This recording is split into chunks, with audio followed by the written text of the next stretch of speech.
just walking them down. Spitting scriptures like we busting them rounds. Creeping on them as a thief in the night. Praise y'all, what you need in your life. New Torah movement, trying to bring you to life. Was fishing for them, trying to get them to fight. They walking dead, trying to bring them to life. Church on I got that water dive in his movement. Taking them side, but it's ain't school, man. Takes on the ground, we never run, we walk them down. That's how we do it, Torah movement. I say my prayer, hallelujah. The prophets away, spirit did me what they face. They say that I'm going up my mind, I better tell them just that I'm staying. I stand on my two, I'm a man. I've been on that block and I can't let that stand. And keep the Torah, baby, we got that plan. If it's down, better give them a hand. Pick them up, cause together we stand.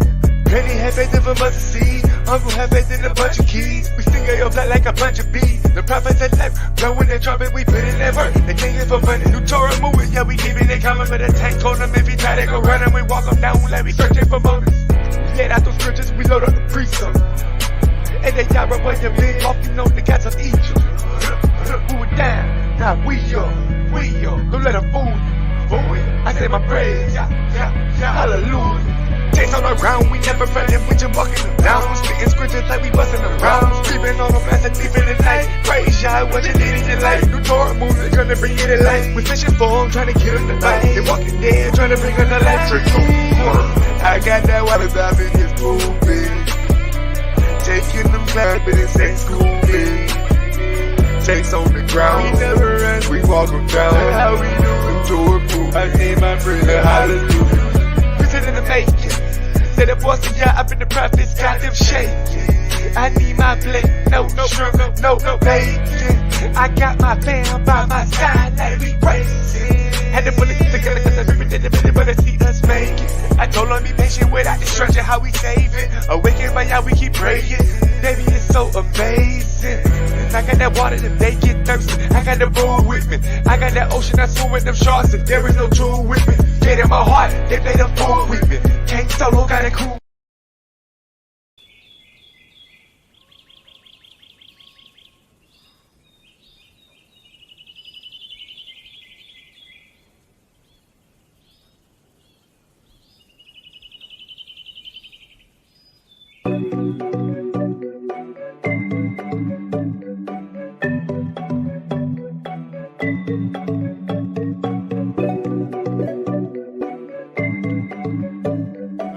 Hallelujah, see ya, Allah, see ya. I got that word in me. I keep that time, we moving that word like some birds in me. Never let go of that. We just double like the flow. We walk alone with that. They bounce some tanks with them. The Torah moving, say yes or you ain't with them. We do it for the father, not for the bang figures. Say yes or this person you can't go. I got that word in me. I keep that time, we moving that word like some birds in me. Never let go of that. We just double like the flow. We walk alone with that. They bounce some tanks with them. The Torah moving, say yes or you ain't with them. We do it for the father, not for the bang figures. Say yes or this person you can't go. Teaching young ones the bus gun that said that them young girls that said can't them sell us. Just said that we shipping is red, I might know that. We waking up people, they dead in their sleep. They want all they eat, but don't hear it, no see. They lost in the sea. I came off their power, they hustle, they grind me, they stab you in your back, say they love you, they fly me, don't try me, I'm ready for war. I keep that sword, lay down the spirit so low, raise it back off on the floor. The weapon is really in me, showing mercy, cause it's really friendly. But it's hated in it, cause they want to hit me. Know the Father's in me, exposing their way, showing they wicked who follow, they with them. I'm heading the business, cause I gotta get it done. They die for the system, it's bad by the serpent. They want me stay dry like a surgeon, want blood on my hand, wanna see murder. They took it by the devil, but I do not search them. Step on the head of the snake, I might hurt them. Hurt they been lurking, I'm searching. We don't play no. And they got right on the move when they come against the word like a K-Tro. I got that word in me. I keep that time, we moving that word like some birds in me. Never let go of that. We just double like the flow. We walk alone with that. They bounce some tanks with them. The Torah moving, say yes or you ain't with them. We do it for the father, not for the bang figures. Say yes or this person you can't go. I got that word in me. I keep that time, we moving that word like some birds in me. Never let go of that. We just double like the flow. We walk alone with that. They bounce some tanks with them. The Torah moving, say yes or you ain't with them. We do it for the father, not for the bang figures. Say yes or this person you can't go. that glory, that spirit he born. We own it, that bread that from heaven. We got it, you want it. All night up on the bird. We be back up in the morning. Got that water like a river keep flowing. Protect all the young ones cause they minds still growing. Show the mercy to the old, got a wise man grown. Memorable upon, they don't really know it. Peace, family, peace and blessings. Giving all praises to the God of Abraham, Isaac, and Jacob, to our ancestors, to those who walked out the Torah circumspectly, to Yeshua HaMashiach, our example of how to live and breathe and walk out this Torah as brothers and sisters and children of Yah and as revolutionaries um, of our time. Uh, Peace and blessings, family. Y'all see what it is. I'm not going to be long. Uh, Marlo Hobson, I'll reach out to you, brother. I might address you, but I don't even think it's worth addressing. Um, but I'll think about that. Shout out to you, Chris Harris, man. Peace and blessings to you. Stick around. You'll learn why. It's not difficult. Um, Sister Cassandra, peace and blessings to you, sis. Peace and blessings to you. Glad to see you in the building. And Shabbat Shalom. So let's deal with it, man. Let's deal with it. Um, let's talk. Y'all see what's in the title, man. Dr. Reggie, or supposed Dr. Reggie. Number one, it's time for you to retire. Number two, you're not a doctor. You're not a PhD scholar, right? You're not those things, right? If you are a peer at best, right? If you are a peer at best, simply because folks been around, peace to you, indigenous black man, simply because folks been around and we feel as though uh, they are due honor in a way that they cannot be critiqued or criticized. And so don't think for a moment that this is a personal attack.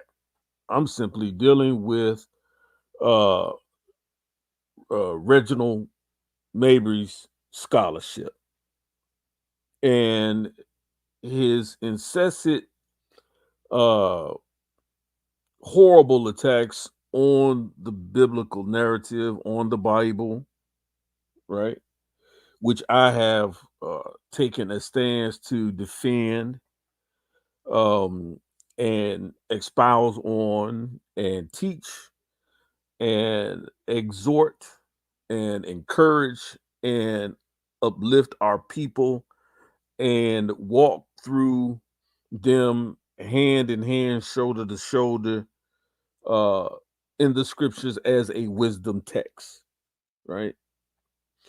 And there are those in this community, like my good brother, Dr. Reggie, right, as he loves to affectionately call himself without any credentials, loves to attack the faith of those and the historicity of the Bible simply because it doesn't align to whatever he claims to believe or not believe in. And that's all well, good, and fine. And I'm honest, and I'm being honest when I say that. It's all well, good, and fine. But what you won't do, Dr. Reggie, and you see, I'm still calling you doctor. What you won't do, Dr. Reggie, is make such horrible, salacious, and fallacious claims that does not put you in a light where you should be considered or even trusted with anything that you deliver to the people. It's just at this point, At this point, you are jockeying for a position you've never had, that you're not going to get, and that, frankly, based on what I've seen and what I've heard from you, you don't deserve. So, and when I say this, I don't care how many articles or papers you've written or how many briefcases you've carried in your lifetime. Uh, Listen, there has to be certain things that go along and credentials to be had for one to espouse or call themselves a doctor, right? Right? So if you make a claim, Dr. Reggie, that Jesus the Christ, Yeshua, Yahweh, whatever floats folks' palates these days, if your claim is that he's never existed, simply because there were claims about him that were being made that you believe cannot be verified or not verifiable, then how can we be justified in referring to you as a doctor in a scholarly sense? And I'm using this as an example, in a scholastic sense. Because in the scholarly world, in the academic world, even in the medical world, the medical field, you're no doctor. It would be fallacious and untrue for anyone to address you as doctor in any academic or scholastic setting if you're making that claim.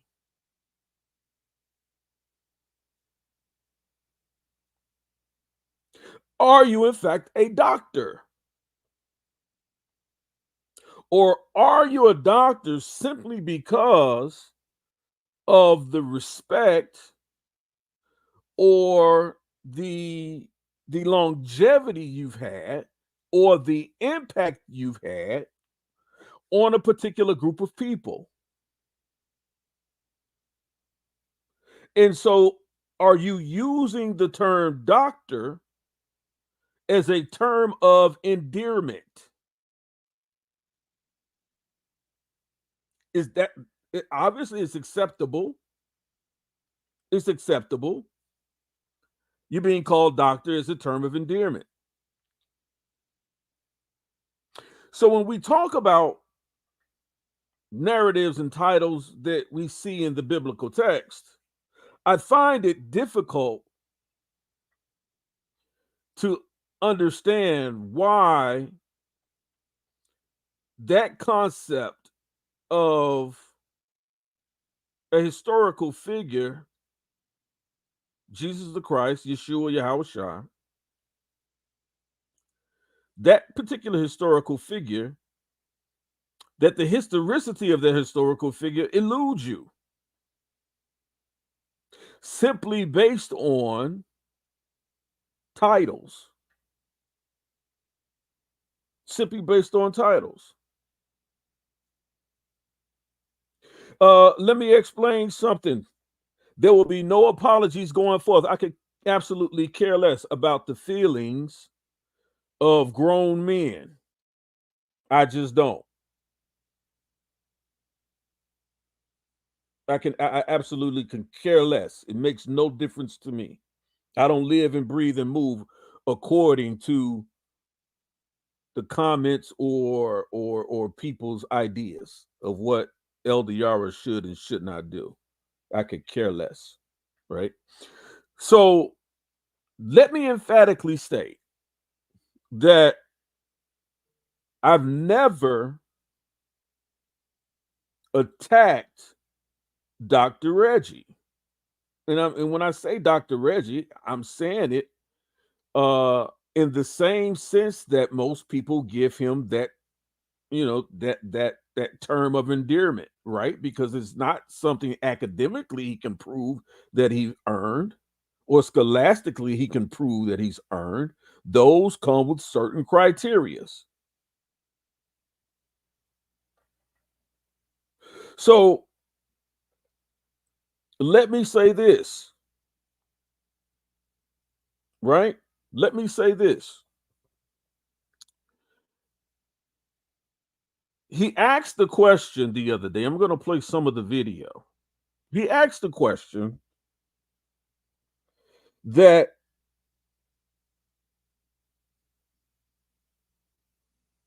is it possible, or can we say that Jesus the Christ, Yeshua Yahushua, is a historical figure because we don't know when he was born, right? Now, number one, this is what always gets me in this particular community and a group of people, the cognitive dissonance that they have, right? The cognitive dissonance is that they're always saying source up or shut up, right? Source up or shut up.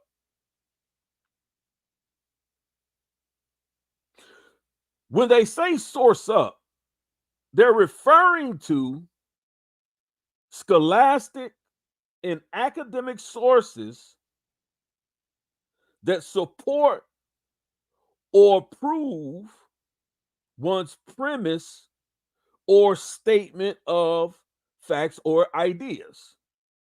Source up or shut up. That is the theme over at the House of Consciousness. I've heard Reggy Mabry say this quite often, right?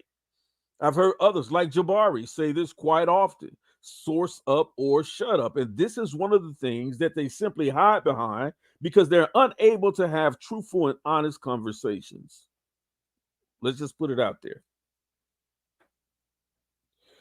But here's the thing that's so disconcerting about that. Source up or shut up, right? From these supposed scholars and academics in this space that we deal in, especially you, Reggy Mabry. You put a lot of emphasis on asking for sources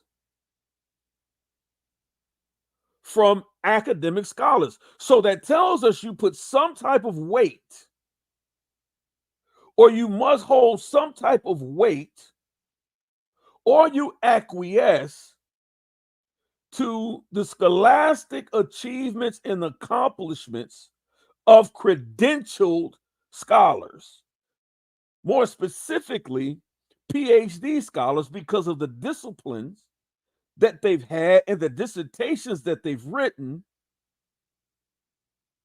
and the thesis that they've written and have had peer reviewed and accepted by a governing body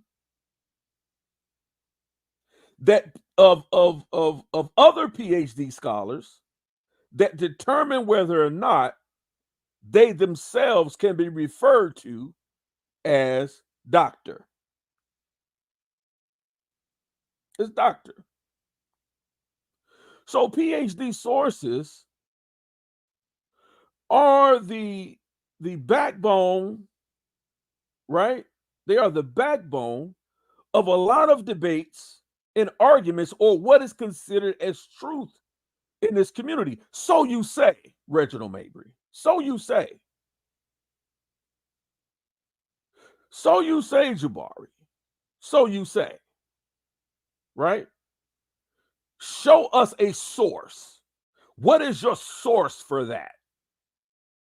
Right?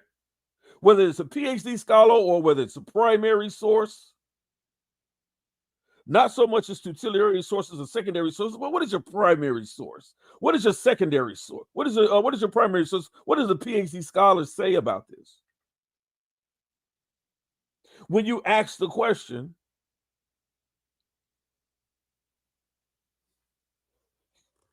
can Jesus, Yeshua, Yahushua really be a real person? Because we don't know what his birthday was. That's the supposed academic or scholastic question that Dr. Reggy posed.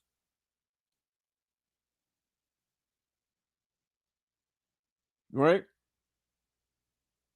This is Reginald Mabry's, shot at fame or whatever it is, right? And posing this question as if this is a got you moment for discrediting or disproving Jesus Yeshua Yahushua as a historical character,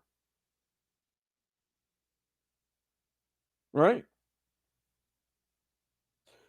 But I'm taken aback in or by the intellectual or the scholastic or in the intellectual dishonesty of these people or of those who are always espousing and promoting the slogan source up or shut up.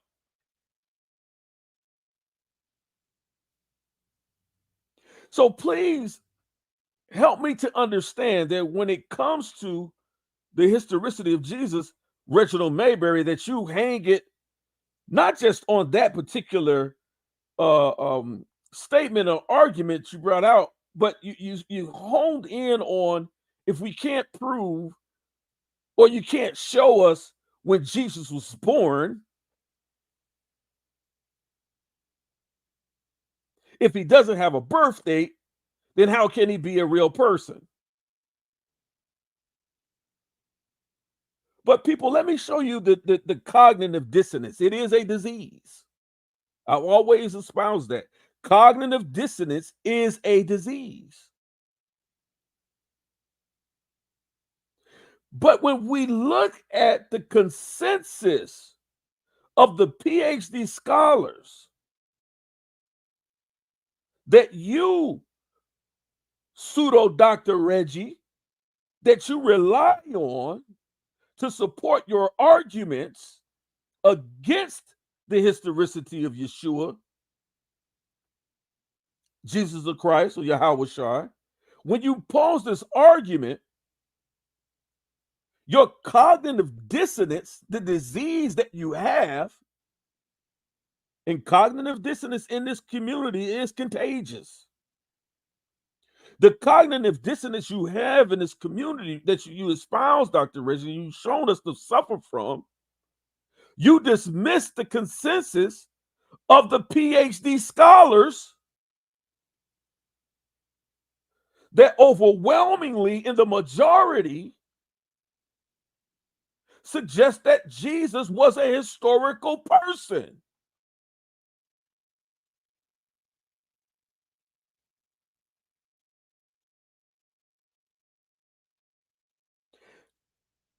How do you equate for that?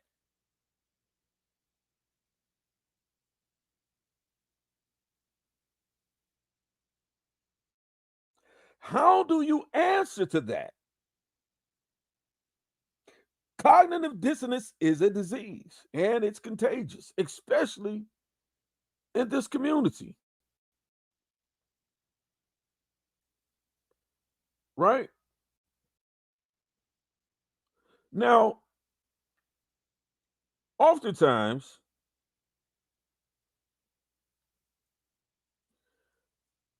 we hear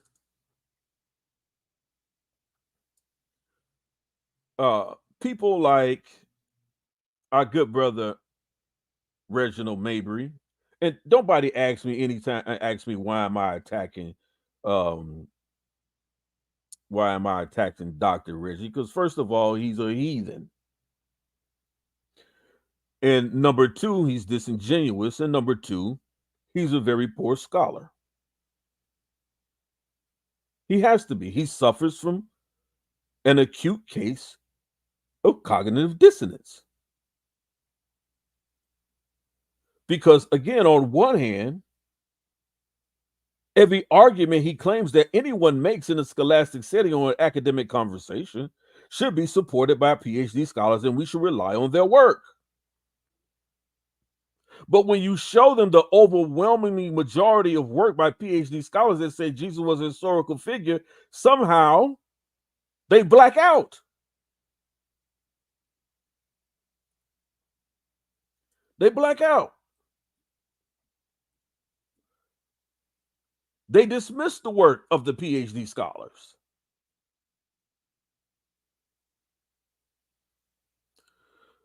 Uh, So we have to call into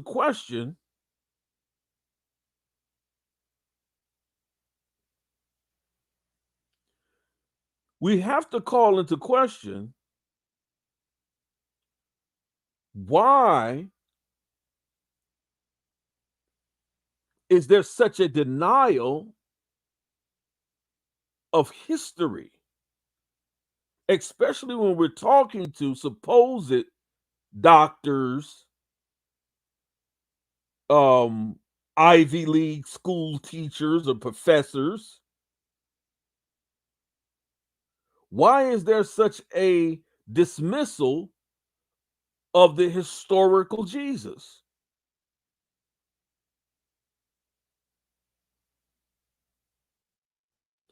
When we are often told that we should rely on the consensus of scholars, right? But let's see why they've fallen into these traps. And so don't get emotional because I call Reginald Mabry a heathen. He's a non believer. He's not only a non believer, he's a skeptic of historical facts. And it's okay to be those things, but don't deny you're those things and don't espouse those things as to be truths simply because, and I'll say it again, simply because you're among a group of people who also suffers from cognitive dissonance, which is a contagious disease in this community that has been passed down from the likes of the Reginald Mabrys in this community. Have infected generations of people and continue to do so. Right? So let's look at something, right? Let's just look at something, right? All of these people who talk about source up or shut up, right? Again, that's their mantra, right? That's their mantra. In other words, academic sources, perceivably by PhD scholars, should win out the argument every time. It should win out the argument every time. But let's look at what they say from Yale University that deals with the subject of the historical Jesus then and now. This is Adela Yarbrough Collins. The modern problem of the historical Jesus was already raised to some degree by the 3rd century Christian theologian and philosopher Origen. He describes the Gospels as histories, but also stated that they narrate certain events that could not have happened. So here we have Origen, a well-known philosopher, right, who talks about that the gospel themselves were considered historical. But he also stated they narrate certain events that could not have happened. For most interpreters from the beginning until the modern period, However, the real world was identified with the world that was constituted by combining the biblical narratives into a chronological sequence. Thus, no distinction was made between the historical Jesus and the Christ of faith.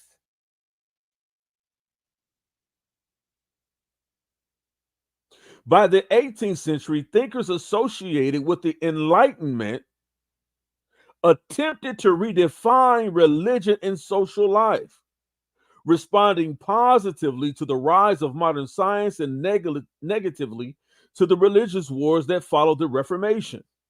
The radicals among them were materialists and atheists, which is where our good brother Reginald Mabry, oh, I'm sorry, not Reginald Mabry, but Reginald Mabry falls within that scope, materialists and atheists. Others, especially those closely related to deism, attempted to reconcile faith and science. Traditional belief in God, theism, included the conviction that God actively intervenes, or at least intervened in the past, by performing miracles that suspended the ordinary processes of nature. The deists, on the contrary, argued that God was the first cause of all things and the originator of the immutable laws of nature, but that these laws exclude the possibility of miracles or direct divine intervention. In other words, God got the universe going, but since then is letting it run its course. But rationalism and its discontents. The deists who had the most influence on research on the historical Jesus was a German named Hermann Remarus. His work was entitled Apology for the Rational Worshippers of God. Remarus believed that only a rational religion could benefit humanity. He also believed that a good defense of rational religion involved an attack on traditional Christian faith. He argued that Jesus did not intend to found a new religion, but to present himself as a political Messiah who would liberate the Jewish people from the power of Rome and reestablish an independent earthly kingdom of Israel. The disciples of Jesus looked forward to sharing power and wealth with him once this kingdom was established. When Jesus was crucified, the disciples invented the idea of the atonement and falsely claimed that Jesus had been raised from the dead. They did so, Remus claimed, in order to achieve for themselves the power and influence that they had been expecting Jesus to provide for them. Remarus argued against the historicity of the resurrection on the basis of the differences among the accounts, and because he took the proof from Scripture to be a circular argument. The next scholar to have an enormous influence on researching the historical Jesus was another German, David Friedrich Strauss, who published a book called The Life of Jesus Critically Examined in 1835. Strauss agreed with Remus that the origins of Christianity were entirely natural, but disagreed that fraud was involved.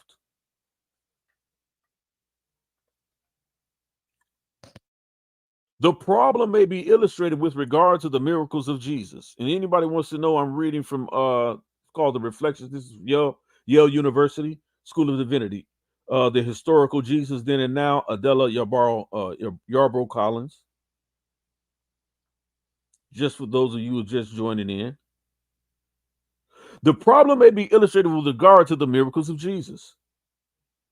The naturalist view forces the Christian historian and theologian to choose one of the following alternatives. One may retain the historical character of the miracles and sacrifice the divine, regarding them as commonplace deceptions or misunderstandings, or hold fast the divine and eliminate the historical, taking them as representations of certain spiritual truths. The latter is the path chosen by Strauss. With the exceptions of exorcism, the miracles attributed to Jesus did not actually happen according to Strauss. The miracle stories are expressions and illustrations of the conviction that Jesus is the Messiah. Strauss's idea were very controversial. He was removed almost immediately from his professorship in Zurich and given a research stipend instead.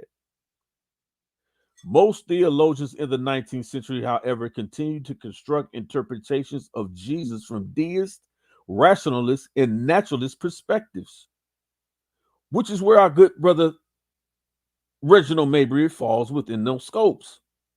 Primary emphasis was laid upon Jesus' moral teaching, whereas miracles and dogma were downplayed or ignored. During the 19th century, however, new documents for the period of Second Temple Judaism and early Christianity were discovered, edited, and translated. Many of these were apocalyptic works, like the canonical books of Daniel and Revelations. These ancient works led New Testament scholars to read the Gospels in a new way. In apocalyptic works, the present time, from the point of view of the authors, is a time in which evil forces have control of creation or this age. God still rules in heaven, but has allowed Satan, fallen angels, tyrants, and other opponents of God to get control of the earth and most of his people. These works look forward to a time when God will act to remove these evil forces and restore creation to its original goodness and glory, or to bring in the age to come. The kingdom of God is a shorthand expression for this new age or the state of salvation, because it is the time when God will regain control over the created world. Albert Schweitzer was an Alsatian scholar active in the early 20th century who was familiar with new apocalyptic works as well as the old ones. In his books, The Quest for the Historical Jesus and the Mystery of the Kingdom of God, he argued that when Jesus spoke about the kingdom of God, he was not speaking about a just and moral society to be established by human beings, but about the new age described by the apocalypse. Liberal defeat. Schweitzer was not a supernaturalist himself, but he reminded his audience that Jesus was. Jesus was not the liberal teacher that most scholars of the 19th century had constructed in their own image. Although Schweitzer had attacked the liberal portrait of Jesus as historically inaccurate, the eclipse of liberal theology was accomplished primarily by the disillusionment of the First World War. Between the world wars, neo-Orthodox theology came into vogue, as well as existentialist philosophy. The well-known German New Testament scholar and theologian Rudolf Bultmann accepted Schweitzer's historical argument that Jesus was an apocalyptic prophet. He agreed that Jesus' point of view was mythic, and he used existentialist philosophy to demythologize the teaching of Jesus. He reinterpreted Jesus' understanding of the kingdom of God to mean an entirely future power that wholly determines the present. Although modern persons no longer expect God to intervene in history and establish a new age, we each must face our own deaths, and this expectation is analogous to that of Jesus. As persons who face an inevitable death, we ought to focus on the necessity and significance of decision. Under the influence of neo-Orthodoxy theology, the quest for the historical Jesus was relegated to the sidelines as irrelevant for Christian theology, which it was argued is based on the apostolic witness, not the teaching of Jesus. But in the 1950s, Ernest Käsemann, a former student of Bultmann's, reopened the question of the historical Jesus, arguing that it was necessary for Christian faith that continuity between the historical Jesus and the Christ of faith be established. A kind of consensus portrait of Jesus was published under the title Jesus of Nazareth in 1956 by Gunther Borkning, another former student of Bultmann's. The standard mid-century portrait, however, was rather bland and failed to take seriously enough the Jewishness of Jesus. Right? Firm facts of history. In 1985, the American scholar E.P. Sanders published his book, Jesus and Judaism, which revived and updated the interpretation of Jesus pioneered by Albert Schweitzer. Sanders argued that it is difficult to move from Jesus the teacher to Jesus, a Jew who was crucified, who was the leader of a group that survived his death, which in turn was persecuted, and which formed a messianic sect that was finally successful. Rather than make the teaching of Jesus his starting point, therefore, Sanders decided to begin with certain facts about Jesus, his career, and his consequences, which are very firm and which do point towards solutions of historical questions.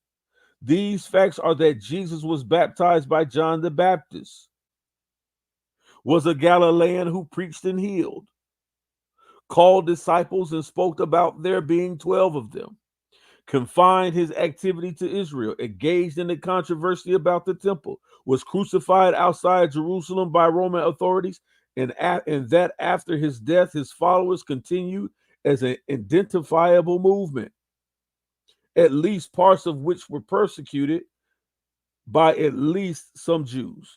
He concluded that Jesus should be interpreted as a prophet of the restoration of Israel. He expected God to intervene soon to establish a new age and glorious age. The work of John Dominic Crossan, an Irish scholar who has made the United States his home, contrasts sharply with Sanders' work. His book, The Historical Jesus, The Life of a Mediterranean Jewish Peasant, published in 1991, attempts to eliminate the apocalyptic aspect of the activity and teachings of Jesus. In this respect, it is a revival of the 19th century liberal view of Jesus. Crossan accomplishes this goal in two ways. He discredits apocalypticism by associating the ancient apocalypses with the militant activists in the late Second Temple period. In other words, he links the apocalyptic perspective with violence and assassination. He also claims that the sources that portray Jesus as a wisdom teacher or sage are older than those that present him and his message in prophetic and apocalyptic terms. Crossan concludes that Jesus proclaimed and founded an egalitarian kingdom of nobodies whom Jesus sent out to exchange a miracle for a meal, that is, healing for hospitality. Although Crossan portrays Jesus and his followers as rural and thus as peasants, he also claims that they were similar to Cynic philosophers. The Cynic movement, however, was an urban phenomenon. Now, mind you, these are the scholars on the historicity of Jesus. Although they have different perspectives on his divinity, although they have different perspectives on his Jewishness, although they have different perspectives on his mission, neither of these scholars claim that he was not a real person. They all, in fact, reference him as a peasant, an egalitarian, somewhat of a politician, as a teacher, but never a constructed or made up character. This is what the consensus of scholars agree. So when you say source up and shut up, are we following only the scholars of PhD scholars that you agree with, Reginald Mabry? Or are we talking about the consensus of academic scholars who've actually done the work on the historicity and the historical Jesus?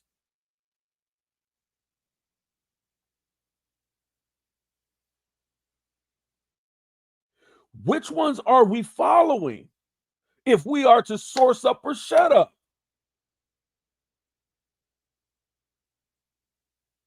Are you saying we must align with your view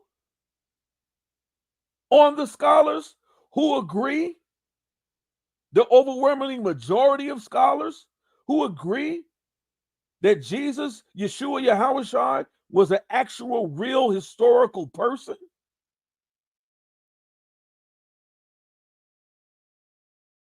Market economy messiahs. And again, just for reference, we're reading from Yale University, School of Divinity, on the historical Jesus then and now, Adela Yarbrough Collins. Right? Reading from Yale University.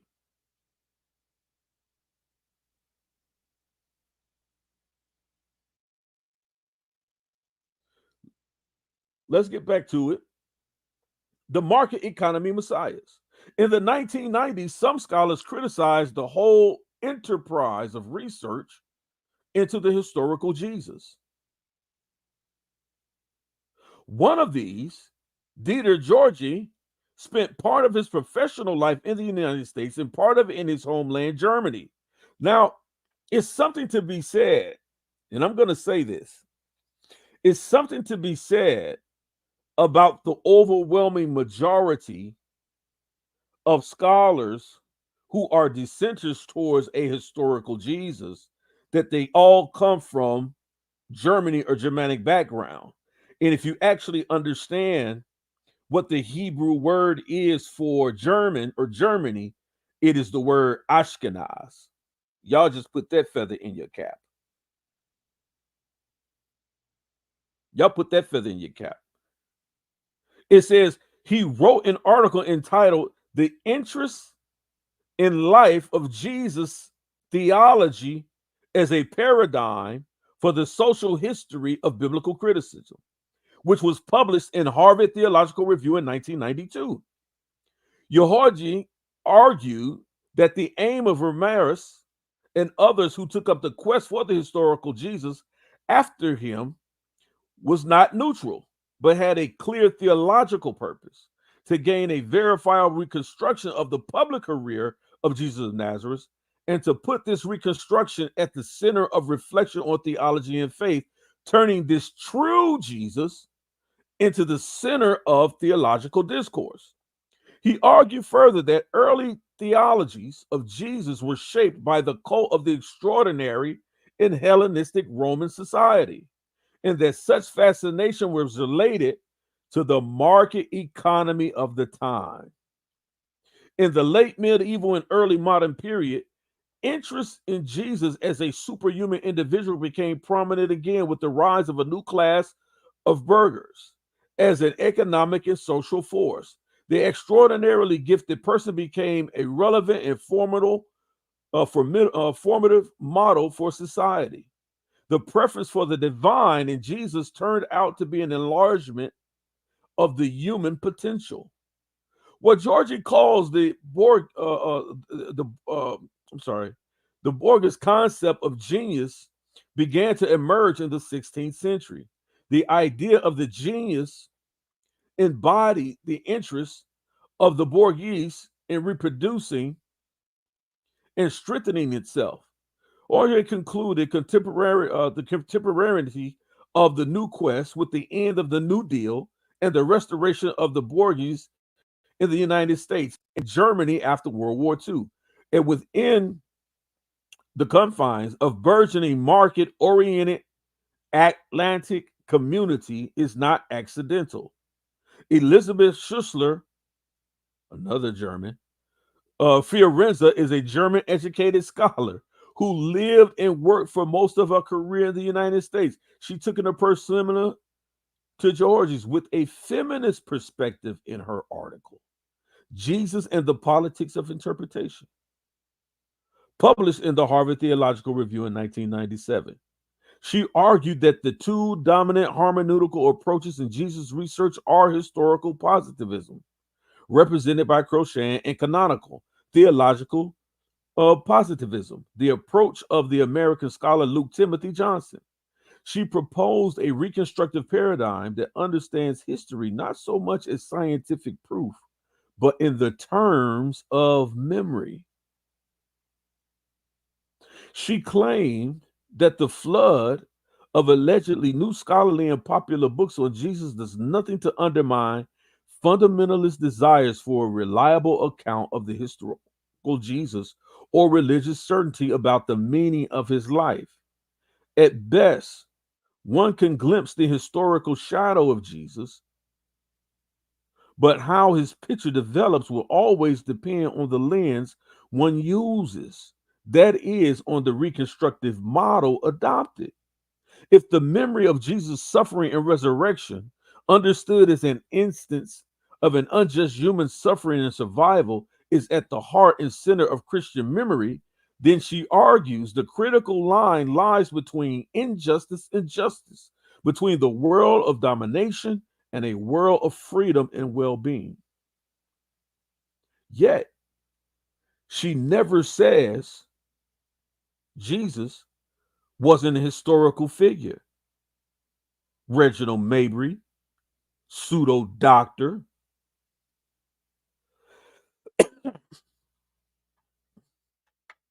Let's continue. If we're to source up and shut up, let's deal with the scholastic academic sources and works of the scholars. Let's continue. In 2006, emeritus Yale professor Wayne Meeks published Christ is the Question, in which he argued that the identity of Jesus has been constructed by his followers and readers of the Gospels from the time of his death until the present. Now, let me put a pin right there. Listen to what he says. He says that the identity of Jesus has been constructed by his followers and readers of the Gospels from the time of his death until present. So what does that leave us? So before his resurrection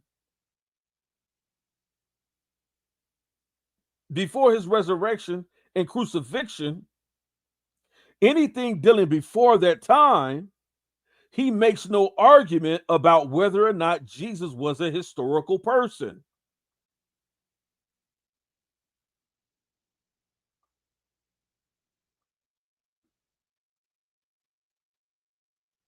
Are y'all following me here?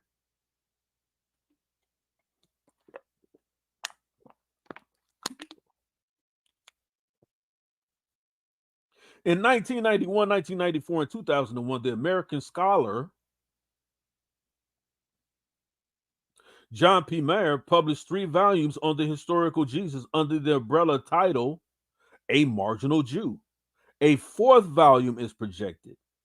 This work is a model of secular, skeptical historiography that results in one of the more reliable portraits of the historical Jesus.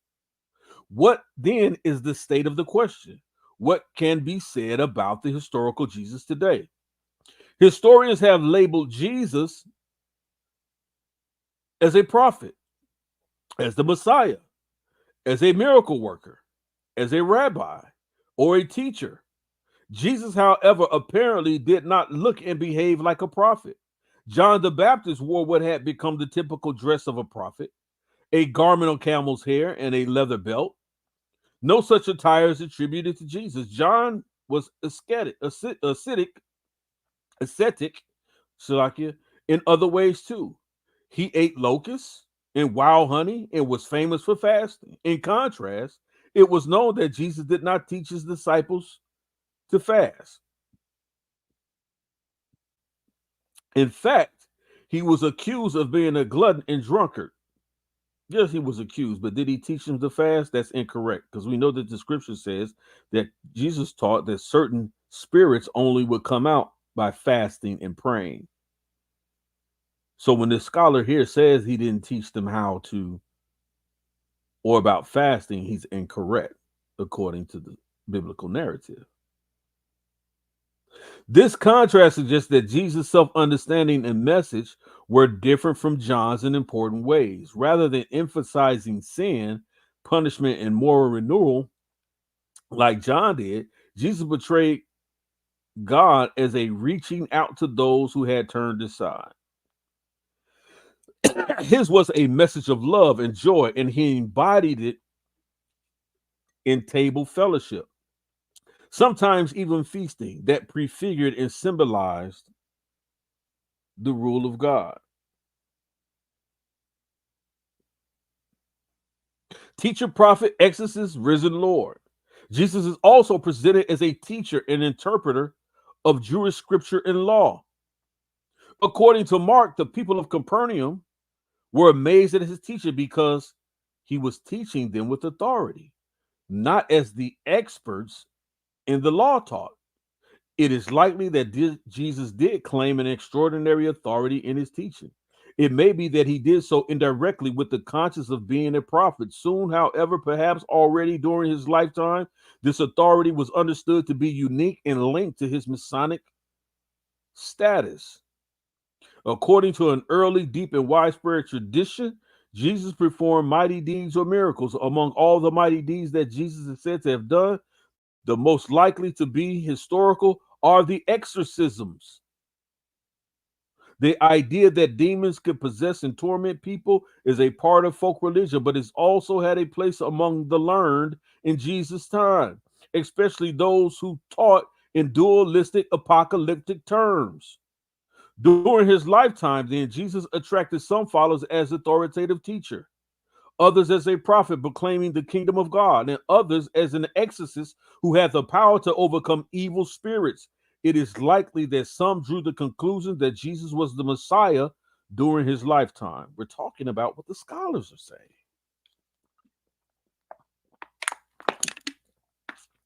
This response was due in part to his authoritative and charismatic activity, and in part to the readiness of a segment of the people to look for an alternative to the rule of Romans and their client kings, the Herodians.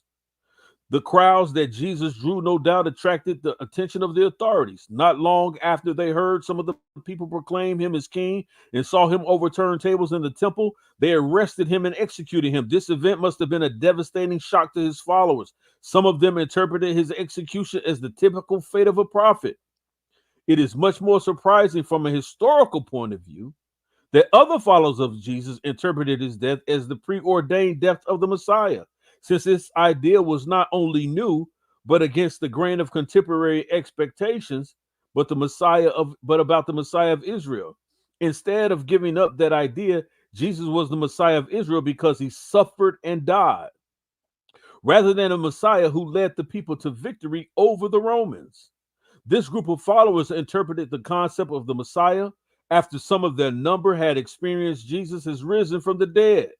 They looked to scripture for guidance and became convinced that the Psalms of individual lament, such as Psalms 22 and 69, and the passage about the suffering servant in Isaiah 53, showed that the suffering and death of the Messiah was part of the divine plan.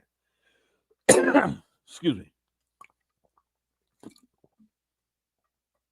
They concluded that it was the risen Jesus, not the earthly one, who would rule over the creation as God's agent. Jesus, they believed, had already been exalted to heaven and had begun to rule. His reign would be fully manifest in the future when he would be revealed as the Son of Man, in fulfillment of the prophecy of Daniel chapter 7, verses 13 through 14. It is impossible to know whether Jesus considered himself to be the Messiah. He presented himself as a prophet, perhaps at least implicitly as the final and most authoritative prophet, as a teacher with extraordinary authority, and he was believed to have performed at least one type of mighty deed. These qualities made him stand out as a leader and a focal point for the hopes and expectations of those who were dissatisfied with the current order. Even if Jesus showed no interest in leading a revolt, his talk about the kingdom of God and his extraordinary qualities were apparently enough to lead those with high hopes for a new order to fix those hopes on him. So how does this portrait of the historical Jesus relate to the Christ of faith? A key issue is the apocalyptic worldview that defines the teaching and life of the historical Jesus. Some reconcile the two by explaining away the apocalyptic character of Jesus' message or by ignoring it. A better way is to work with the apocalyptic language of the Gospels as metaphorical or symbolic language. Such images and metaphors may be interpreted as ancient efforts to address recurrent human desires, to be free from physical, moral, and political evil. Those desires can be recognized in our own lives and addressed in the various language and social contexts of our day.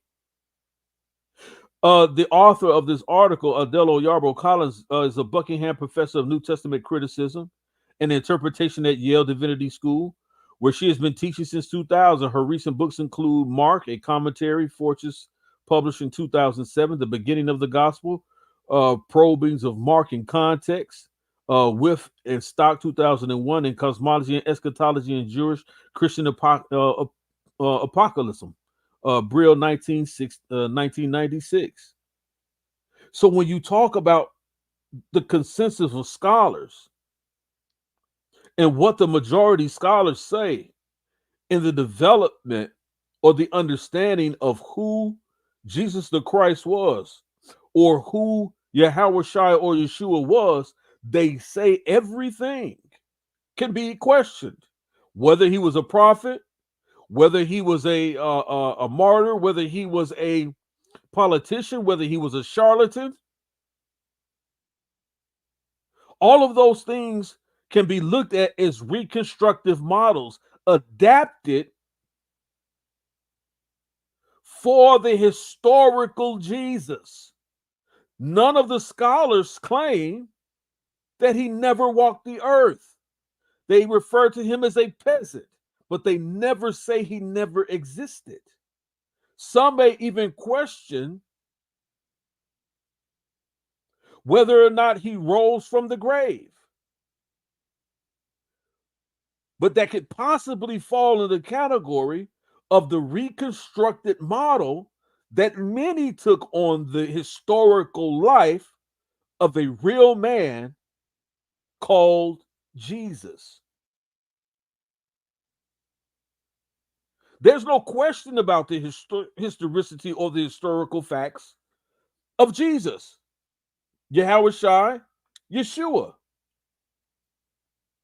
So when you ask whether or not should we rely on scholarship in this community, there is a disease, a contagious disease of cognitive dissonance that flows from the likes of Dr. Reggie and Jabari when it comes to dealing with the historical Jesus.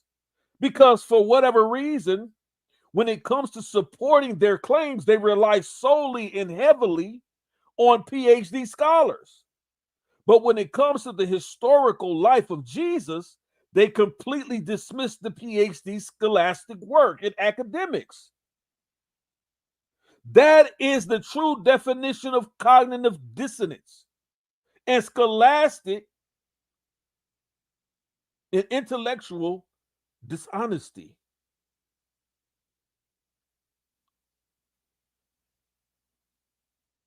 When your mantra is in this community, source up or shut up, if the sources are viewed and based on the work of PhD scholars, how do you then dismiss the PhD scholars who, in overwhelming majority, claim that Jesus was a historical person? There's only two scenarios. Either due to your cognitive dissonance,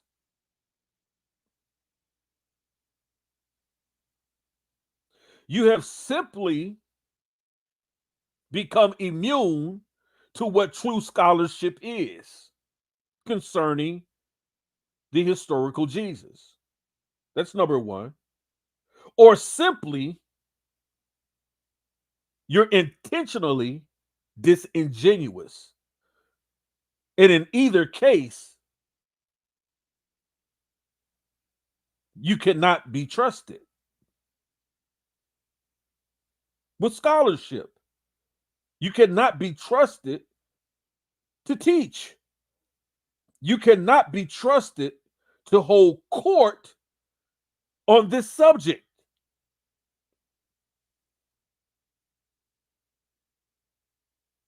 You are wholly inadequate and unequipped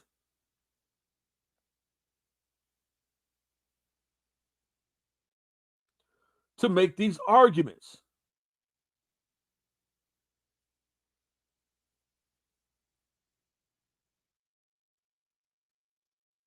however surprising it is.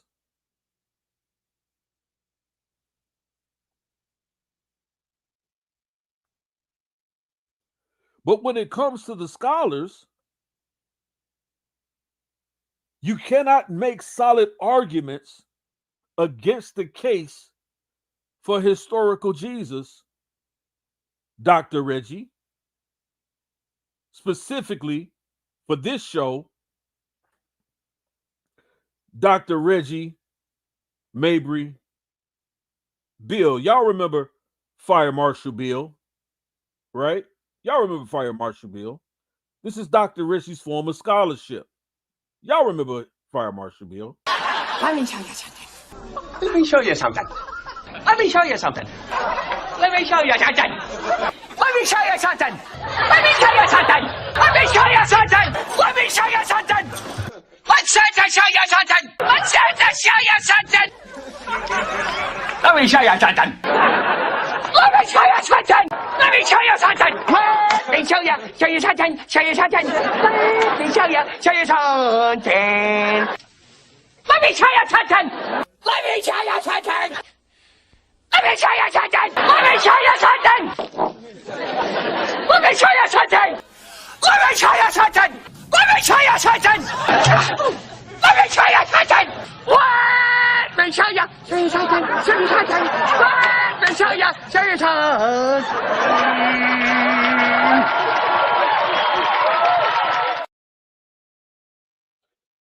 And in this arena, when you talk about source up and shut up, and we're to provide sources, PhD scholastic sources, and if we're to follow academic standards, Dr. Reggy, let me show you something. You're not ready or capable of being a doctor when it comes to biblical eschatology, when it comes to biblical hermeneutics, when it comes to understanding of the scriptures, when it comes to understanding the clear narrative of the historical Jesus. You're not it. Let me show you something. Let me show you, Dr. Reggy, more sources that goes against your failed arguments. And you know, Dr. Reggy, I have discussions with people all the time, and I never address people like this. But for some ever reason, for whatever reason, maybe because you felt, I don't know, bullied or intimidated or something, I don't know. By our last conversation,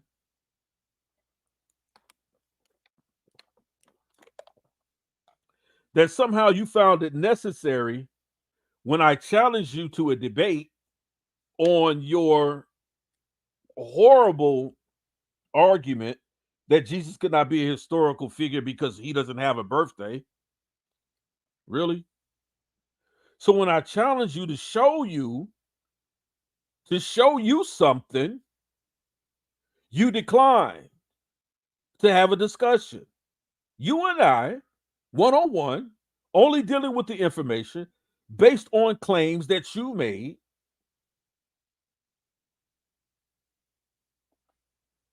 And I said, you know what? I'll meet you in the ring. We can talk about it. Let's get on the clock. You can have your time, I'll have my time. But let's see if what you're saying holds up, Dr. Reggy. But guess what, family?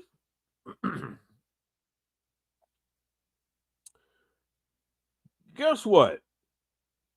Instead of him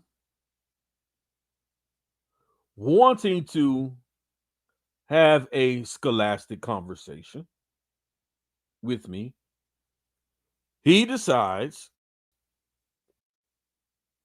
to do a whole show, a whole video, a whole show, right? With me as the subject. Now,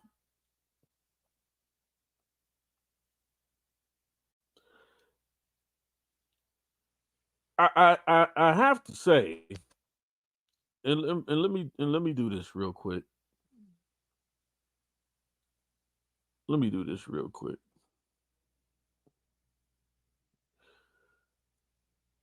Because there are those who feel or ask the question, why? Right? And so let's look at the question here again from Dr. Reggie and his Fire Marshal Bill scholarship. Right? Fair use. Let me try to make this a little bit bigger for the people so y'all can see it.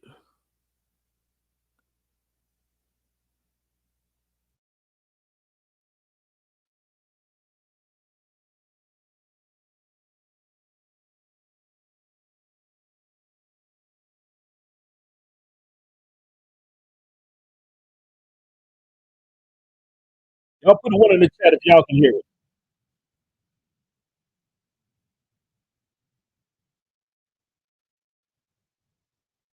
Y'all put one in the chat if y'all can hear the sound on this video. Please put one in the chat. Let me know.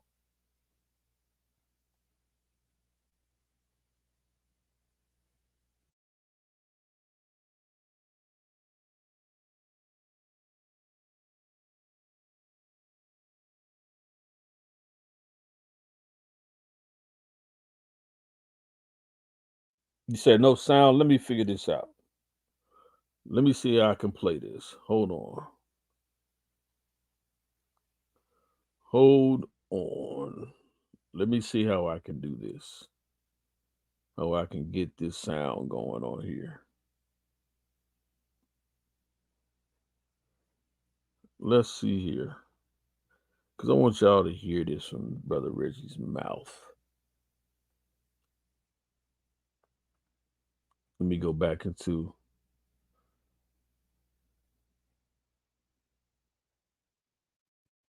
my StreamYard settings and deal with the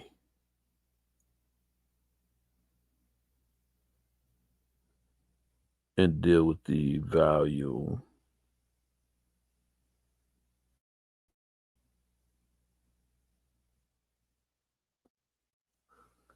Let me see if this works. Let me see if this works. Let me try it now. Y'all let me know if y'all can hear it. If not, I'll move on and just deal with the subject.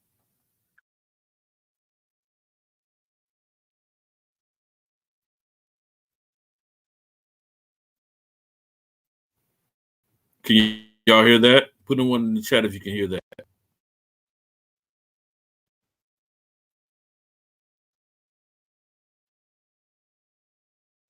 Still no sound.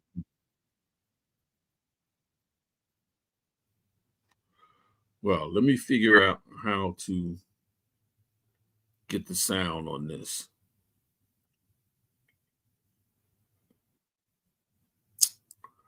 Let me figure out how to get the sound on this. Every so often, I go through this with StreamYard.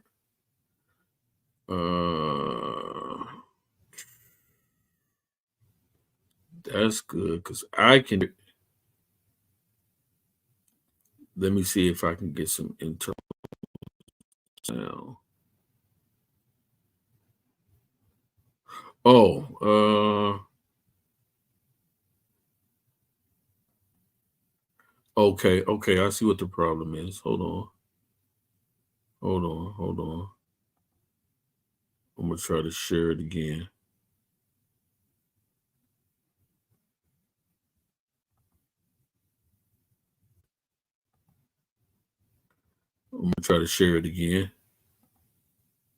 Because these people, I stop short of calling them liars. I really do. All right, let's try that. Let me know if y'all can hear this. How about now, Tony? Can y'all hear that?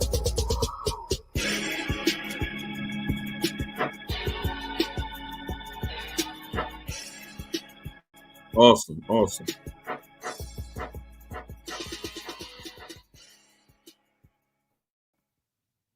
Awesome. Peace to the family. Hope everybody can hear me. Wow, I see Real Talk with Lady D going in. I appreciate that. I mean, she was number one, so she certainly has something on her mind. And I'm reading her comments right now. She is voicing her opinion. I'm gonna put this out there. Real talk. Oh my goodness. Um, I got my brother Jay Commodore in. Peace to you. And Stir Ward. How you doing, Stir? Peace to you. Let me just see who else. So not too many. Well, we're gonna talk no matter who comes in or not. Um, and if you're Now, mind you, I had asked him probably, I think it was the same day, if not earlier day. Did he want to have this discussion? Did he want to get on the clock and talk about it? No, I don't want to have this discussion. No, I don't want to talk. There's no reason to talk about this any further. And lo and behold, here Fire Marshal Bill is. Right? And let's see if you guys can figure out. Well, my name's already in the title, so you know he's talking about me. But let's deal with the question at hand. We're going to deal with the questions that he's asking. Right? Watch this. comments are exciting, I'm gonna put it in. What are we gonna talk about today? Okay, so and many people do know that I do research, and I try to answer with evidence some of the issues that go on our pages. That's Silent Studios, that's Black News 102, and now y'all heard him say he does research, right?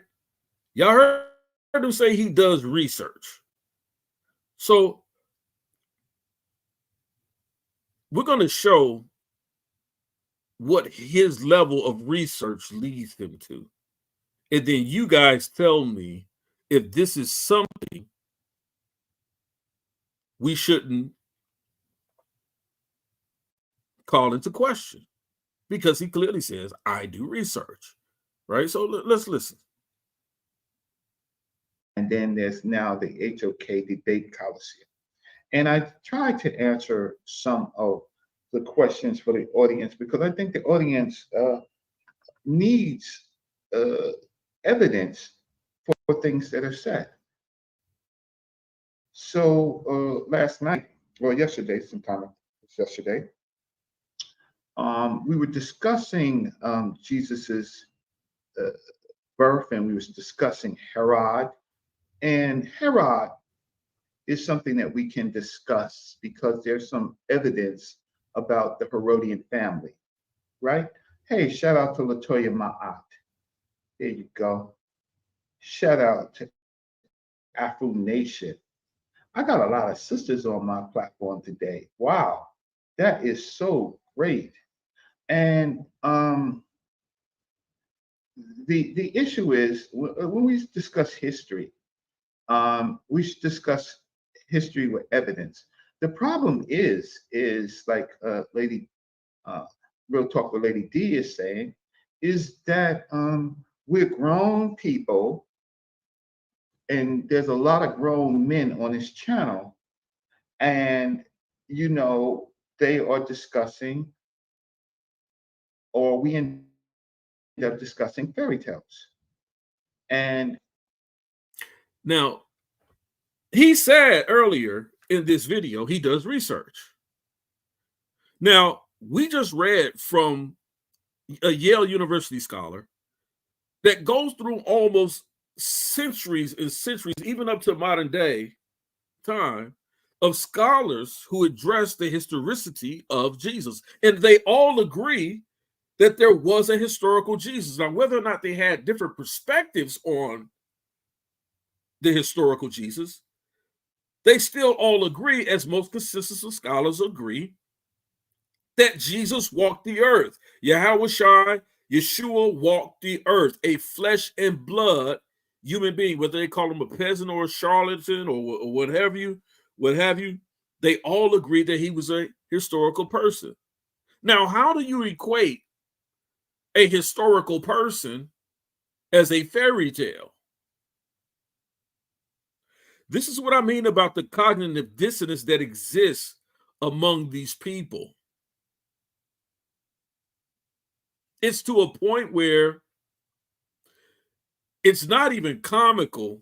I'm making light of it, but it's not even comical, because what this tells me is that there actually exists no, one of the tells why you know that he's not a doctor and Jabari's not a doctor is because they have no ethical bond or oath that all PhD scholars or doctors have to adhere to.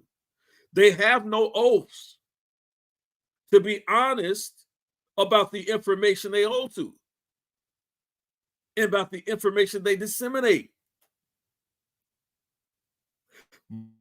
Most doctors who give false diagnoses or treatments that have not been tested or proven, that have not been approved by the FDA, those doctors are cited and can lose their license to practice or even the ability to even call themselves or to refer to themselves as doctors. So tell me, people, what do we do with the people in this community who claim to be doctors, who claim to be top scholars, but they have no oath or nothing to hold them to the integrity of truth? They have nothing like the Hippocratic Oath in medicine, where they have to, they recite, once you get your medical license, you recite that to give proper care and treatment in an ethical way, that the patient comes first. What do we do with these people in this community? Like the self-proclaimed doctors.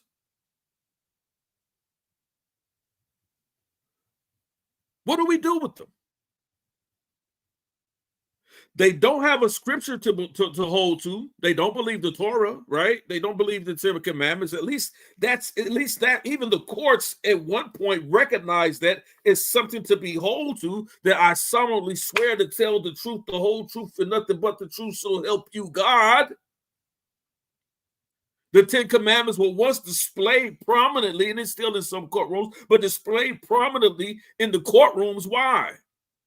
Because there's a moral and ethical sense that exists in the scriptures that if you claim to adhere to, that you would at least abide by the moral and ethics that you see. But these heathens carry none. They carry none. And because of it, they're apt to be disingenuous. They're apt to lie. They're apt to ignore the facts. They're apt to teach you one thing, source up and shut up, but deny scholarly sources in the overwhelming majority that say Jesus was a historical figure. What do we do with these people?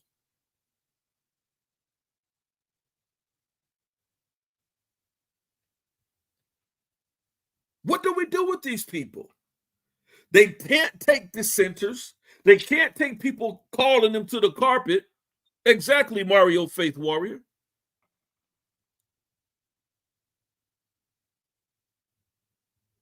What do we do with these people who come on and what they're doing is making extraordinary claims? Because the consensus of scholars says Jesus, Yeshua, Yahushua existed. So for you to say that he doesn't is an extraordinary claim.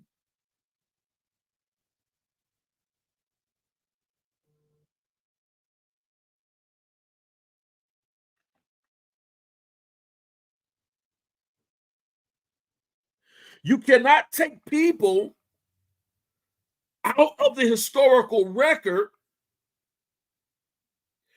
simply to prove or to attempt to show or support your disdain for a particular religion, belief system, or ideology.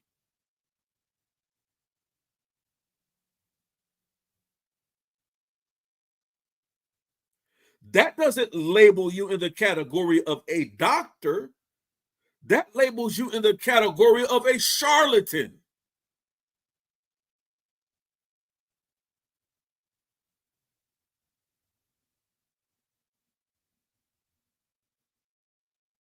You are not to be trusted with your research, specifically when it comes to the topic of a historical Jesus. You have no footing here.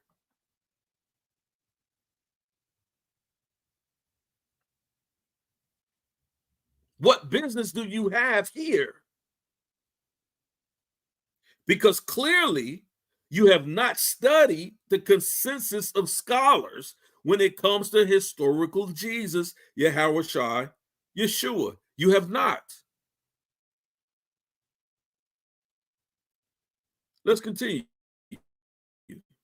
We have people with deep voices and, you know, big bodies, call themselves grown men.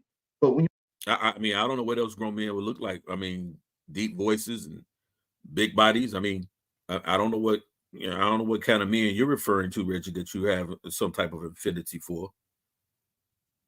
Squeaky voices and extremely frail, extremely frail. You know, like, you know, what are you talking about?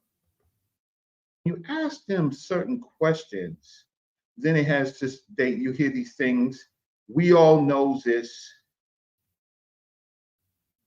right? Do we all know this? So this show, I have someone else coming on. Who's this? Jamar Shala, peace to you. Uja Senep to you, right? That's right, sure, will hit the like button. What I realized is when we start talking about these religions, they usually all start with a god, or they start with some prophet, or they start with some messiah. And the problem is, family, is that when you start looking for the beginnings of their teaching and practicing, almost all of the Abrahamic prophets, patriarchs, messiahs, all of them have major mythical components.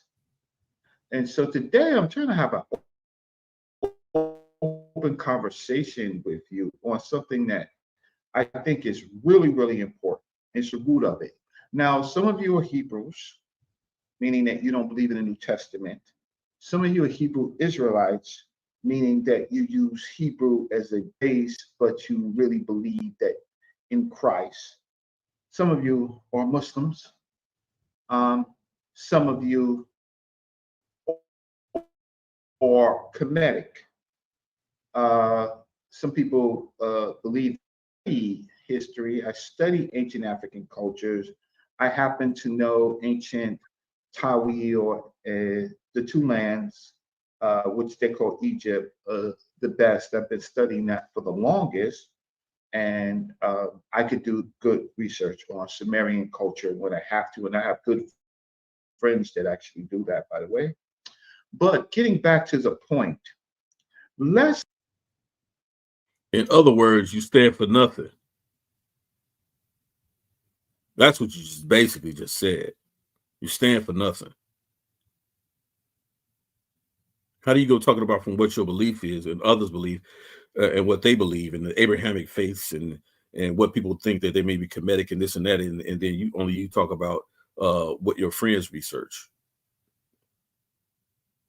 All doctors stand for something. All real doctors, that is. Apparently not this one.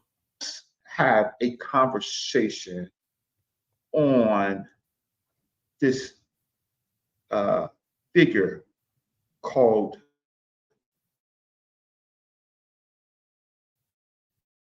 Jesus Christ.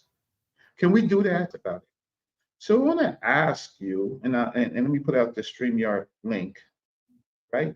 I'm going to put this out. I want to ask you some questions. Since some big neck, loud talking person wants to debate me, says that I'm running.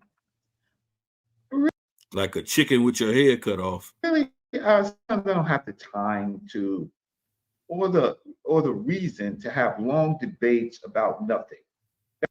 Now, he thinks the topic is about nothing. He doesn't have the time, but you got time to do a 3-hour and 45-minute video. You got the time to do a 3-hour and 45-minute video, but you don't have the time for a debate or a discussion with someone who can present a different or a contrasting point of view that will show your folly and your foolishness. It should be nothing to a doctor who's crafted in the field of research, however he said, research.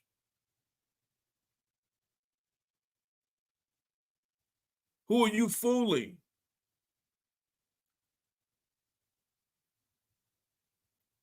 So when I say you're a runner, you are a track star.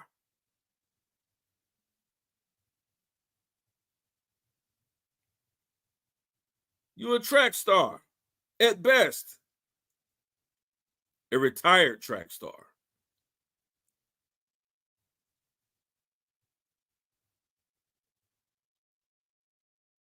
That's what the sister was talking about grown men talking about this. Real talk with Lady D, right?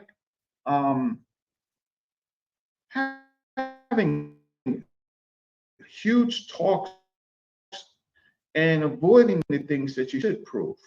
So, what do we know? Let's start with Jesus.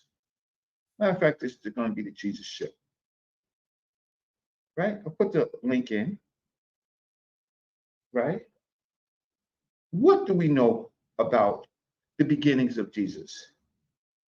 What do we know about this character that we call Jesus Christ? And I'm not banging on Jesus Christ. I want to know from my audience. What do we know? Can anybody tell me? Can anybody come in? I'll tell you some of the basics, right? About what we know, where we should start with this person, right? Where should we start? We should start with his birth. Press. And he's not going to even know. I'll come in a little bit later on this show, but he's not going to even know. You're going to see the cognitive dissonance sitting here, but he's not going to even know that he just got ran over by a Mack truck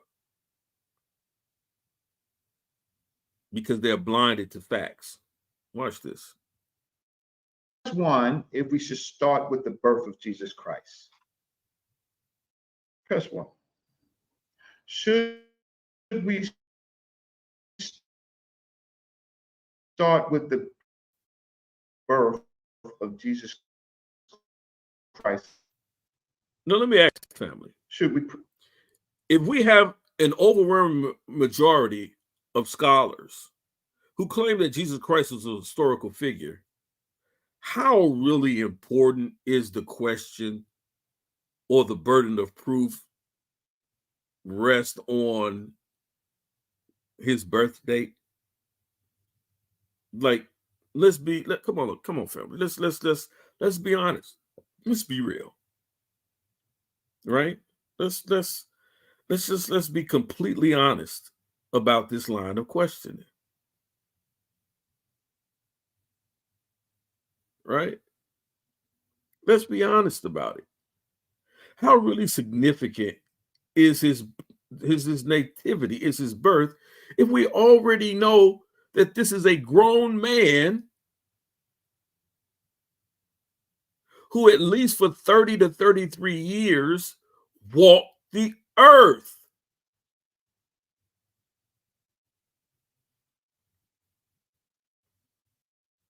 You see how simple-minded this is, family? And this is why I'm calling this fire marshal bill scholarship, because they try to put these things in place as if they're putting out fires, not realizing that they're the joke.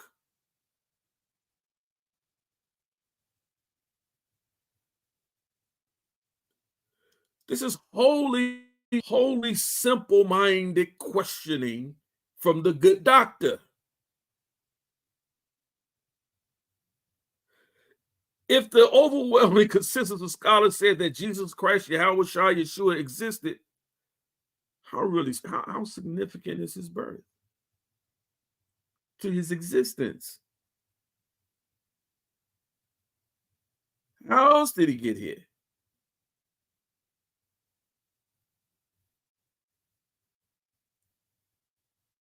How else does he find his way into the historical record?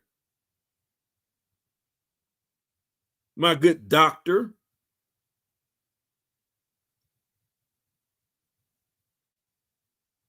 Let's continue. Great. Thank you, Black. 5464. Thank you, Stir Ward. Right? Shadrach Spencer. No, I don't have Zell. Those. Thank you. Right? Aaron, thanks. Jamal, Shayla. All right. So let's get into this story. I'll pull up the Bible later, but let's get into the story generally, right? Okay. There was a star of Bethlehem. I'm sorry, people. Listen to this. This is sad. It's sad.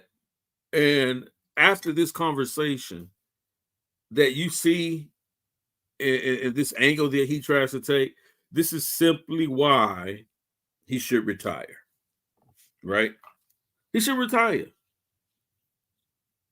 Right? Just fade to black, Dr. Richie. Just fade to black. Go find you some nice dashikis. Hey, I'll send you some.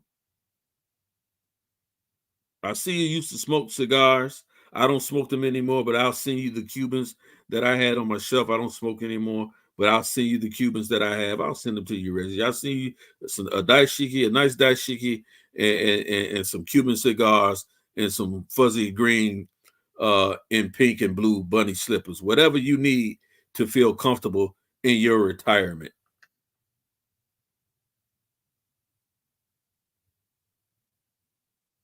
Right? Listen to this guy. Listen to this. Press 2 if you've heard that with the Jesus story. The Star of Bethlehem. Okay. Oh. Is the three wise men, the three magi's. Keep pressing 2 if you heard about the Star of Bethlehem and the three wise men. Okay. Third, the massacre of the innocents. Right? So there's 3 things that I want to talk about today for us. With the Jesus beginnings.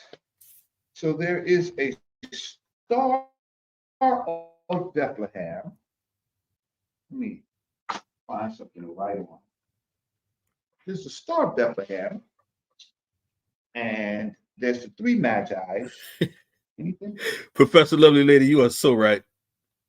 I don't know. I think he got some type of Bay City or Hood City plan or something. I don't know. That's what his work is.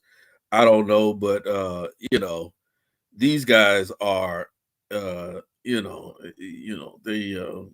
love hearing themselves be you know be things that they aspire to be. I guess it's okay to still have aspirations at his age to be you know renowned, respected, but don't be a renowned moron. That's what I say.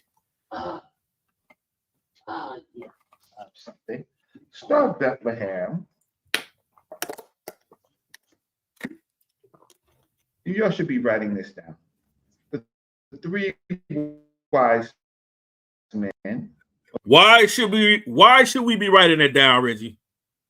Why should we be writing down the Star of Bethlehem and the three wise men and the slaughter of innocents? Why should we be writing that down, Reggie? Why? The three magi's. The massacre. Thank you, Mario Faith Warrior. Three wise men are not in the Bible.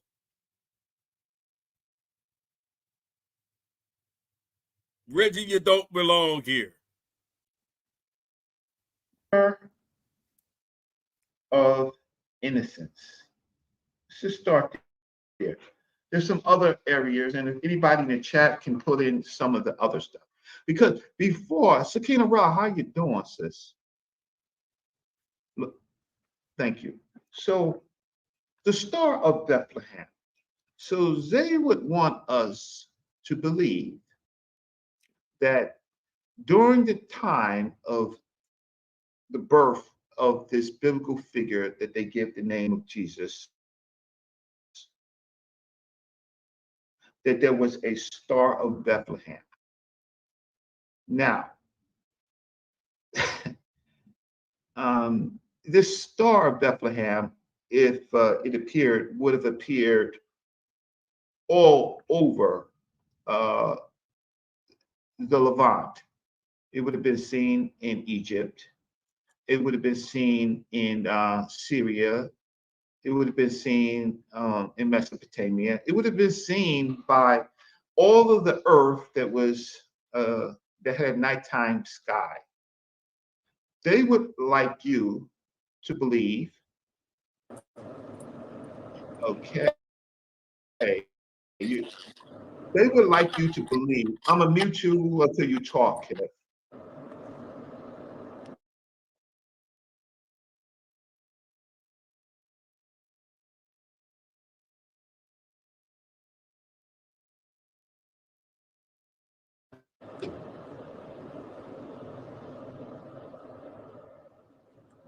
Now, mind you, he muted himself. I muted myself.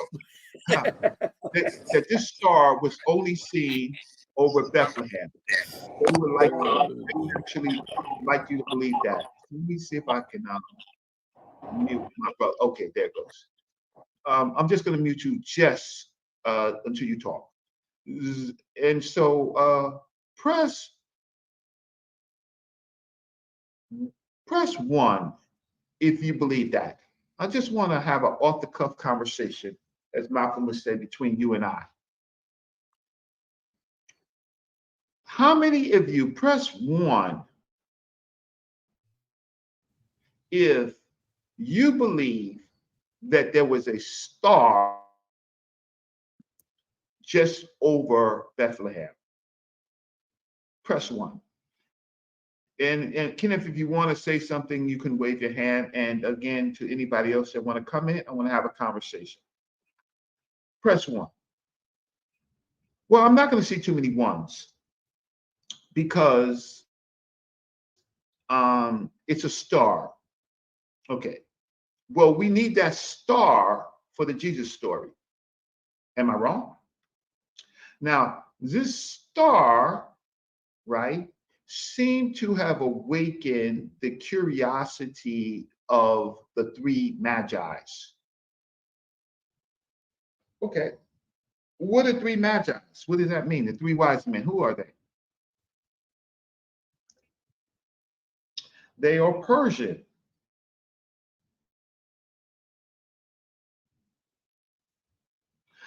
And so these three, right? They are reported seeing this sign, and they're going to leave their faith and they're going to leave their religion, and then they're going to go to all the way to Jerusalem from the Persian sectors, and they are going to say that there is a King of Kings, a Messiah that's going to be, or the King of the Jews.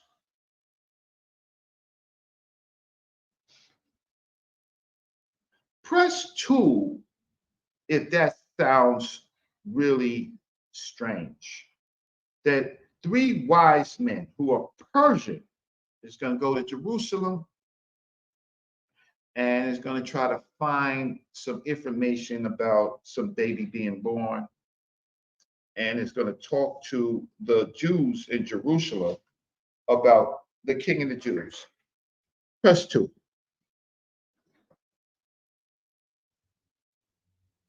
Yes, thank you so much. Okay, J. Commodore tells Black Sea. Lady Kier, how are you? I mean, your song is banging. Your people's song is banging. Anna, right? Okay, and so Sakina, right, because it's they're called Magi's, and another shepherds. But we know that this is going to put the three wise men up, because three shepherds coming to Jerusalem to tell the Jews in Jerusalem, right, is really curious and silly to me. The three men of another faith going to come from Persia, right, and going to tell the Jews that a Messiah is going to be born and it's going to be King of the Jews, right? They have their own faith, they have their own culture, they have their own language, but they're going to go to the Jews. So it seems curious to me that they would be surely more concerned about a king coming to save their own people than worrying about the king of the Jews. Let me say this right here really quickly, and I might do this lesson one day. Here's where I mean about when you're not a student, you're not well studied. He, at the beginning of this video, he says, I'm a researcher. Well, if you actually research Dr. Reggie, let's just take into account the biblical tale of, or the biblical book of the book of Daniel. Now, we know in the biblical book of Daniel, it tells us that Jews were captives, and we know this to be historically speaking, right? We know about King Cyrus, we know about King Nabonidus, right? We know about the Medes and the Persians. We know about the Babylonian captivity of the Jews. We have the Cyrus cylinder in archaeology. We have the Nabonidus cylinder in archaeology. We have archaeological facts that tells us that there were Jews in Babylon. We also know, according to Isaiah chapter 45, I believe it begins in verse 1, where it calls King Cyrus a Persian, and who in some studies, they trace King Cyrus' lineage back to that of Hebrews or the Jewish people, right? But in Isaiah chapter 45, verse 1, Cyrus is called a Messiah by the Most High God of Israel. Why? From delivering them from captivity, right? This is what we know as Cyrus' decree, where he allows for the Jews or the Israelites to return to their homeland of Jerusalem and rebuild the temple. We know this is what happens with Ezra. We know this is what happens with the prophets of Nehemiah as well. And when we talk about Nehemiah in the book of Nehemiah, it says, listen, we're here building the wall. We shall not come down. They had a brick in one hand and a sword in the other. But we know that this did not happen, that this realization of them being returned to their homeland didn't happen until the Babylonian captivity or under King Darius. It is actually King Darius who is reminded of the Cyrus decree that the Israelites should be returned to their homeland, and also not just simply return to their own land, but also given wealth. And not just given wealth, but their captors, the Assyrians, were to be those who would be subjugated to the Israelites or to the Jews to help them rebuild their wall, rebuild the city. This is historical facts. We know this. This is not an argument to that. We even know in the biblical narrative that Daniel was given a priesthood in Babylon. We know this. He was made prince over the princes in Babylon, which means that he was made one of the priests because of his loyalty and his trustworthiness to the king. So we know this, Dr. Reggie, that they definitely had a historical connection to the Persians. Now, when you talk about the Persians or the Magi, you're only talking about not necessarily wise men or just wise kings or wise men, but you're talking about men who would have had priestly authorities. And it is not a stretch to say that because of the historical narrative that the Bible gives us about the Israelites and the historical records that we see the Nabonidus cylinder and the historical records that we know that the Israelites were in Babylon, that we know that out of that is where we get today those who follow the Babylonian Talmud.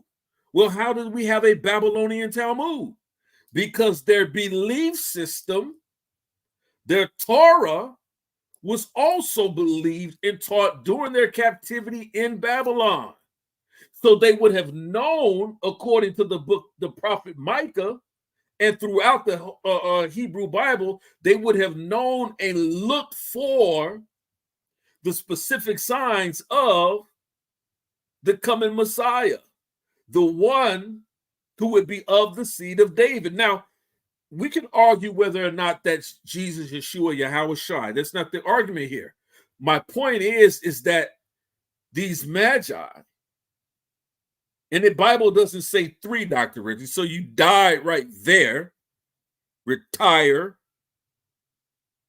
that those magi would have known about this prophecy of the coming Messiah and what signs to look for. Now,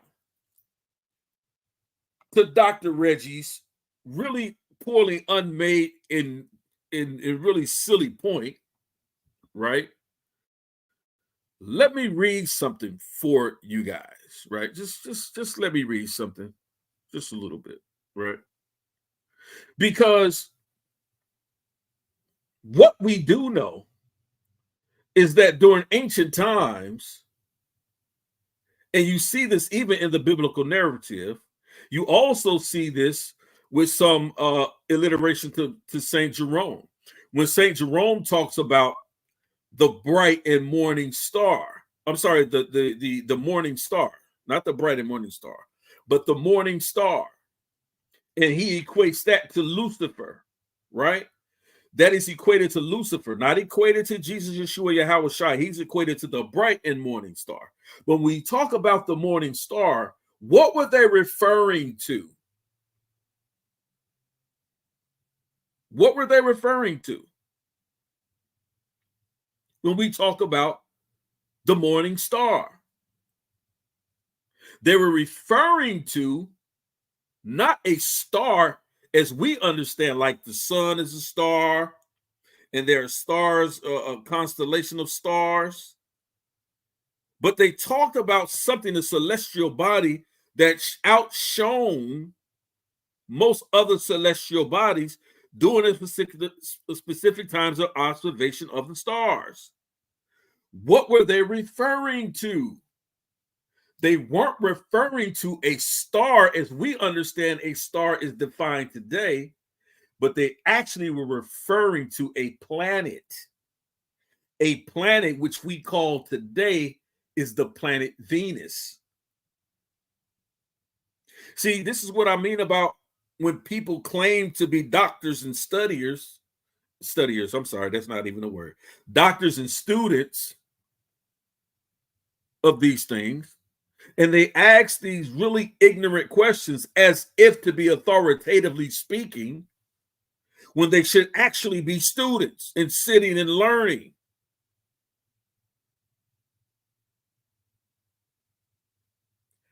Doctors can learn too, Dr. Reggie.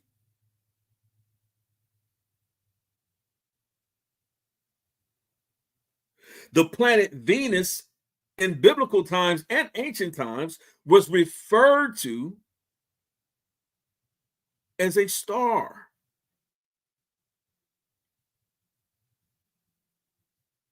And so it was the star, it was the planet that shone brightly at a particular point in the evening. And just before even the dawn takes place, you still could see the planet Venus shining brightly. So they referred to this star or this luminescent body, celestial body, as Venus or Lucifer, or some people believe that it was the star of Aphrodite. But this is what this was. Let me show you that, people, really quickly, just for a brief reference. And I'm going to come back to this. But let me show you this for a brief reference, right?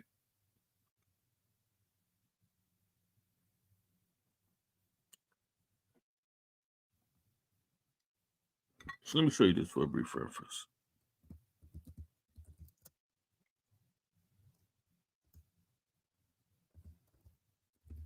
All right.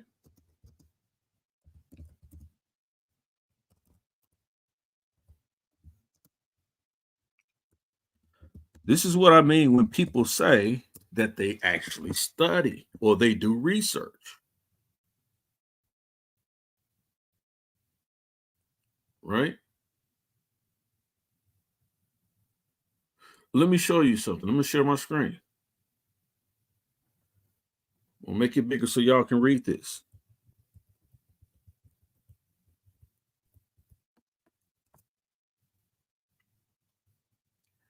Here it is, Purdue University. Voss model, Venus. This is the planet Venus.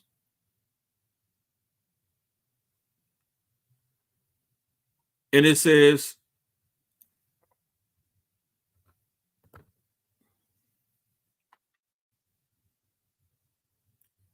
let me see here. Let's see if y'all can see it.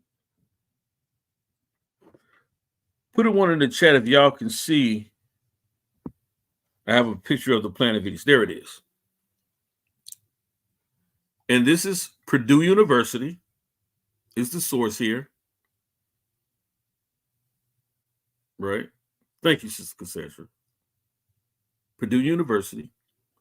It says it is sometimes referred to as morning star or evening star. The ancient Greek astronomers named Venus after the goddess of love and beauty, since it was seen in the night sky. The Greeks called Venus Lucifer because of its appearance in the night sky. And so this is what Saint Jerome uses when he talks about Lucifer and the star that shone at night. Right?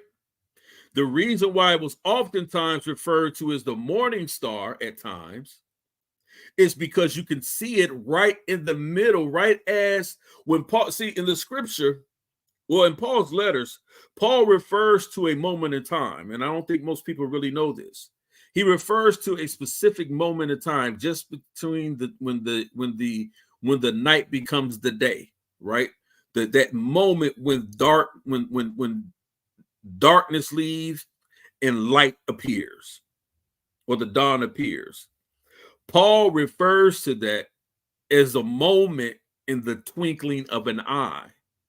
That is a specific time, a moment in time that Paul is referring to. In the moment of a twinkling of an eye. That's when the night leaves and dawn appears. Right? And so when we talk about stars,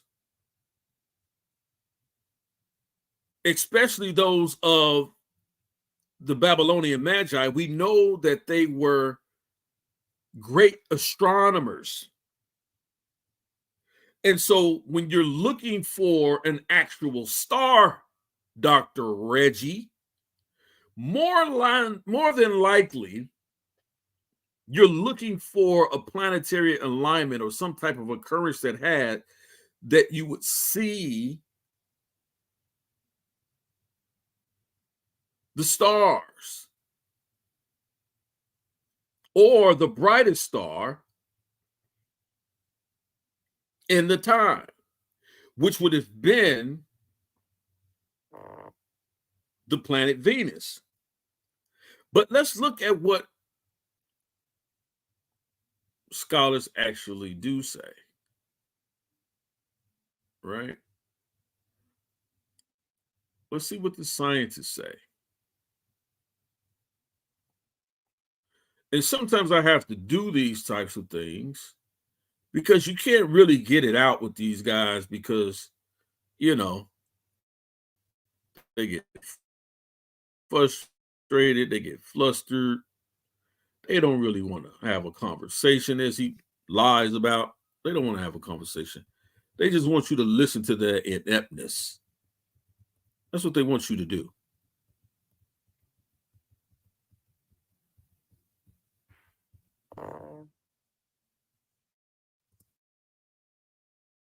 Right. Let me make this a little bit. Right. Let me see. No notification. Let's talk about this. Right. And this is from space.com. Right. This is a NASA supported site. It deals with things about like that, talks about the study of the stars. It says, what was the Star of Bethlehem? What was the Star of Bethlehem? Right? It says here, as well known as the story in the Gospel of Matthew goes, the Star of Bethlehem guided three magi. Now, in the Bible again, or wise men, to Jerusalem some 2,000 years ago. And after consulting with King Herod of Judea, the men found newborn. Whether such an event really happened in history is difficult to prove, but if it did, what was the Star of Bethlehem? This is a question scholars have long pondered, not just from a religious or historical perspective, but from theories have been proposed. One more water. Here we go. Plenty of things have been proposed, from an astronomical event to an astrological horoscope. But thanks to modern astronomy, scientists are getting closer to an answer. If what is in the New Testament is a historical account of something, then the historical account requires an explanation. David Weintraub, a professor of physics and astronomy at Vanderbilt University in Tennessee, told our sister publication All About Space in an email. As an astronomer, you want an astronomical explanation. He says the Star of Bethlehem wasn't a comet or a supernova. We know that Halley's Comet was visible in the sky in 11 BCE. However, as the Magi tracked toward Jerusalem and on to Bethlehem, it seems unlikely that they followed a comet because its position would have changed as the earth rotated. So the comet would not have led them to a single direction. What's more, in the ancient world, comets were often regarded as bad omens. Y'all see how this works? For Christmas cards, it makes a nice picture having a comet and a tail, but in those days, comets up in the sky were usually a harbinger of impending disaster. Grant Matthews, a professor of theoretical astrophysics and cosmology at the University of Notre Dame in Indiana, told All About Space in an email. We can also rule out novas and supernovas. Either event would have resulted in detectable remnant, but astronomers have not found anything that might date back to this time. Furthermore, had the Magi followed one, they probably would have walked in a circle. You can't follow a star from Baghdad to Jerusalem to Bethlehem, Winthrop said. Stars don't do that. They rise and they set, and they don't sit in the sky. Such an event will surely have been seen by others at the time too. Although novas are reportedly quite rare, you expect to find other historical accounts of a large, bright event in the sky, specifically talking about supernovas. So it wasn't a supernova, right? Other theories suggest a supernova in the Andromeda galaxy as the cause, as described in a 2005 study published in the journal Observatory. Although it's possible to see the galaxy with the unaided eye, it wouldn't have been possible to see a star going supernova and exploding within, even with the help of a telescope, right? This leads us to one or two possibilities. The first is that the Magi were making an astrological interpretation of the sky. The fact that they needed to ask Herod for directions when they arrived suggests they were not being led to their final destination by a single bright object. That is a factual statement from the biblical narrative. They asked him, which way?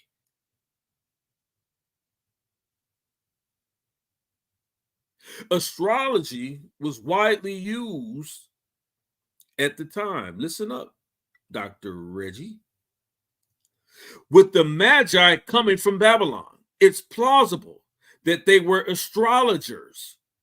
And due to a particular alignment of planets and stars, they may have read a hidden meaning among the stars, leading them to King Herod. For example, Jupiter's display could have been of great significance here, as astrology associated the planet Jupiter. Listen up, family. They associated the planet. Remember, I told you, not talking about stars as we know it today, but planets. There's astrology associated the planet Jupiter with royalty. Royalty. So the moon passing it in the constellation of what? Of Aries on April 17th, 6 BCE, which is where most historians place the birth of Christ in 6 BCE, along with another factor that I'm going to talk about that occurred around this particular time in history and historical fact, could have heralded the birth of Christ. So astrologers know that the constellation of Aries on April 17th, 6 BCE, that the moon was passing it in the constellation of Aries. They know that the planet Jupiter, in fact, did do that. This falls right along in the timeline of the biblical narrative when it talks about the birth of Yeshua, Yahushua, Jesus the Christ, Dr. Reggie.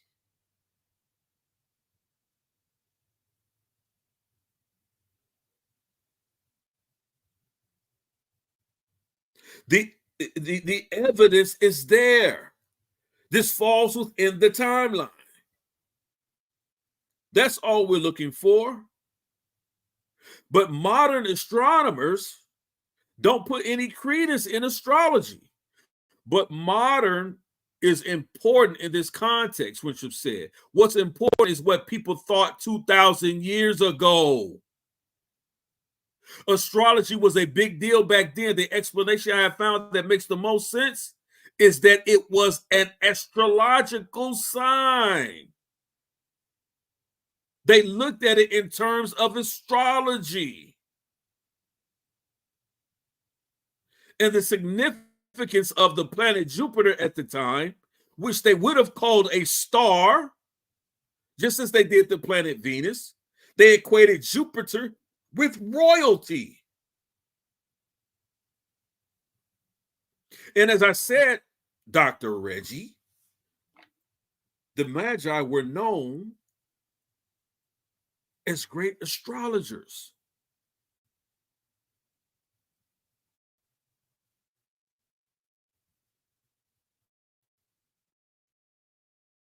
Right? Let's look at this one. The other more astronomical explanation is that there was indeed a bright object in the sky, a conjunction between planets and stars. A conjunction occurs when two or more celestial bodies appear to meet in the night sky from our location on Earth. These events can continue every night in a similar location for days or weeks. If the wise men were to follow the moment of conjunction, it's possible that they would have been led in a specific direction. Astronomer Michael Molnar suggests that a conjunction theory might be correct in his book, The Star of Bethlehem, Rutgers University Press, 1999. If the star was the result of a conjunction and this historical event did really happen, then there are several different alignments that could be the culprit. Perhaps the most promising and the one favored by Matthews is an alignment of, again, Jupiter, Saturn, and the moon and the sun in the constellation of Aries on April 17th, 6 BCE. So whichever one you suggest, they both give us a specific date, April 17th, 6 BCE, for either this conjunction or alignment of stars,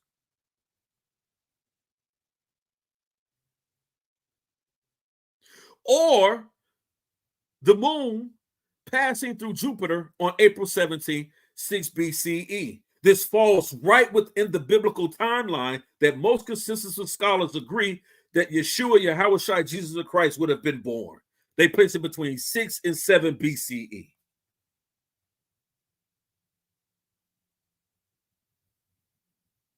Peace and blessings to you, Dasharat. But I'm not taking it easy on the heathens.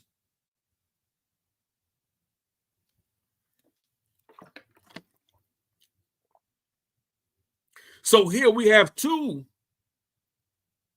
scholars of astronomy who've actually done the work. Here's a source for you, Dr. Reggie.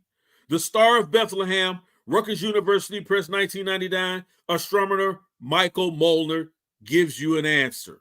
So number one, you're already wrong on the Bible and three wise men. No, there were no three wise men mentioned in the biblical narrative. It simply says Magi. The Bible does not say three. Number two, we clearly have scientific accounts or studies or alignments of planets, a conjunction of planets, or the passing of the moon in front of Jupiter at a particular period of time, April 17th, 6 BCE, from two separate scholars who take two different points of view, but also come with these events occurring at the exact same month, date, and time and year.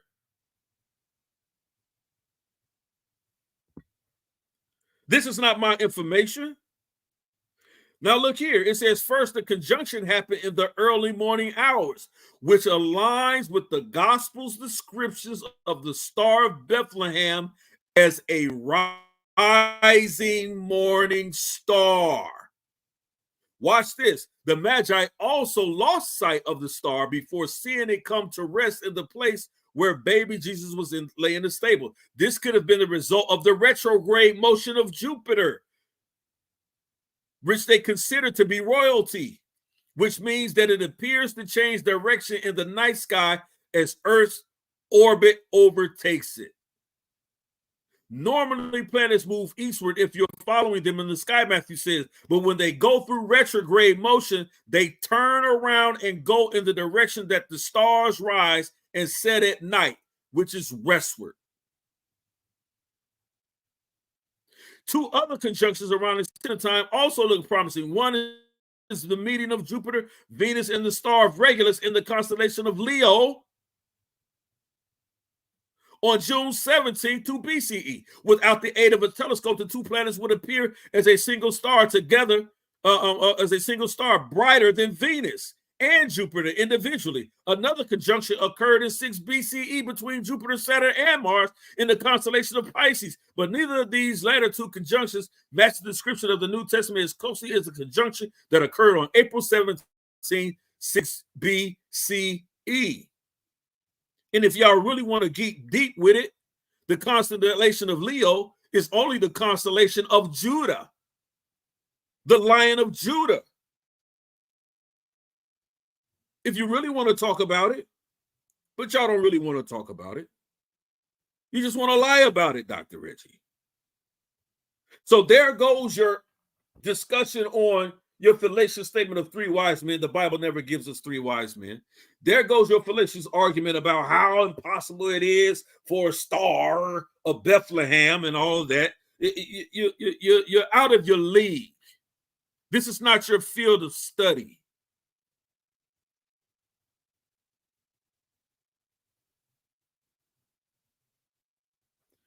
This is not your field of study.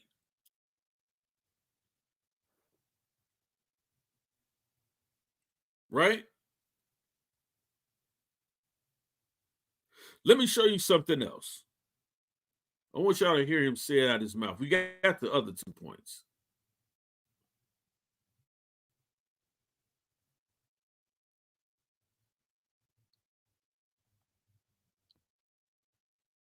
Now let's go back and hear him finish making these ridiculous comments. Y'all put the one in the chat. Make sure y'all hear this video.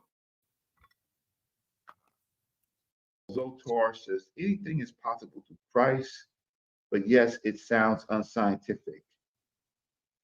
Anything is possible of being respectful to a story, right? Put in my cash. Okay, so now we have the Star of Bethlehem that's supposedly pointing to where the birth of Jesus is, and we have the 3 Magi's. And we can go into some research about this in a second, but I just want to tease this out, right? So now we've already debunked his first 2 arguments. We've already crushed those. There are no 3 wise men. We already have 2 astronomers. There was an astrological and astrological occurrence that occurred during the very same day and times from 2 opposing views. April 17th, 6 BCE, where most consensus of scholars agree that Yeshua, Jesus, Yahushua would have been born during that time in the year 6 BCE. So we've already debunked those 2. Now let's debunk this last and third and final ridiculous one. And see, he's not, I'm going to come on in a second when he's done with his foolishness, and he's not going to acquiesce to the body bag or the retirement party. But watch this. Support Brother Reggie.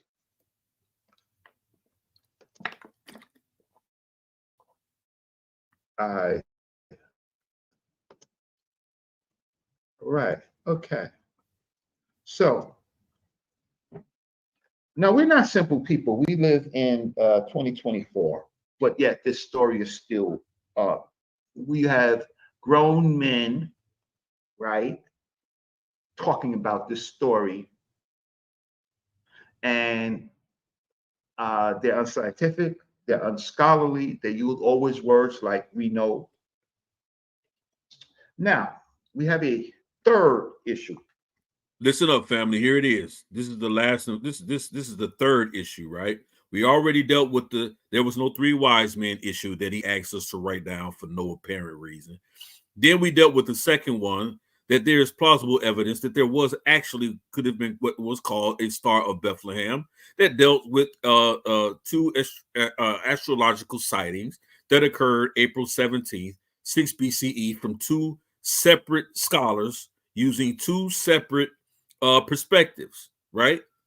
During the time that most consensus of scholars agree that Christ was born in 6 BCE. So we've already dealt with those two points very, very well, right? So let's continue on his third point, right? And I'll watch this. The massacre of the innocents. Now, this is somewhat like the massacre of the innocents, right? This is where I know that he's not equipped to even have these discussions. Go back studying Tamari or comedic dirt or whatever you want to study, but this ain't it. Fire Marshal Bill. Like a Moses story where the Pharaoh was upsetting the Hebrew God Yahweh, and during this whole period of let my people go, and as the Egyptian's heart was, the Pharaoh's heart was hardened, and he would not let them go, and so it was ordered that the Jews go and paint their paint where their dwellings with whatever they were sacrificing, sheep's blood, and that the angel of death would pass over.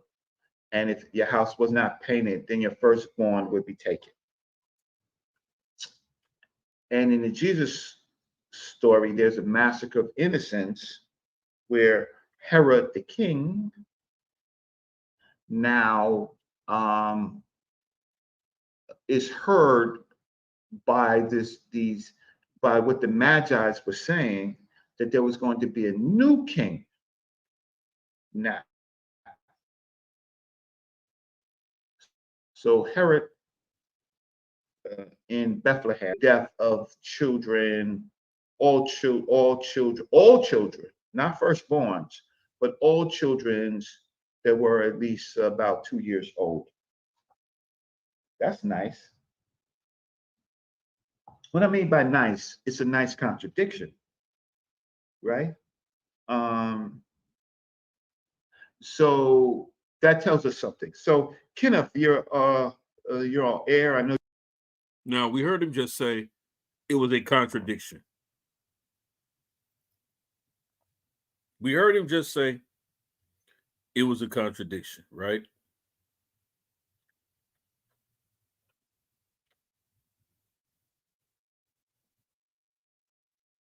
Right?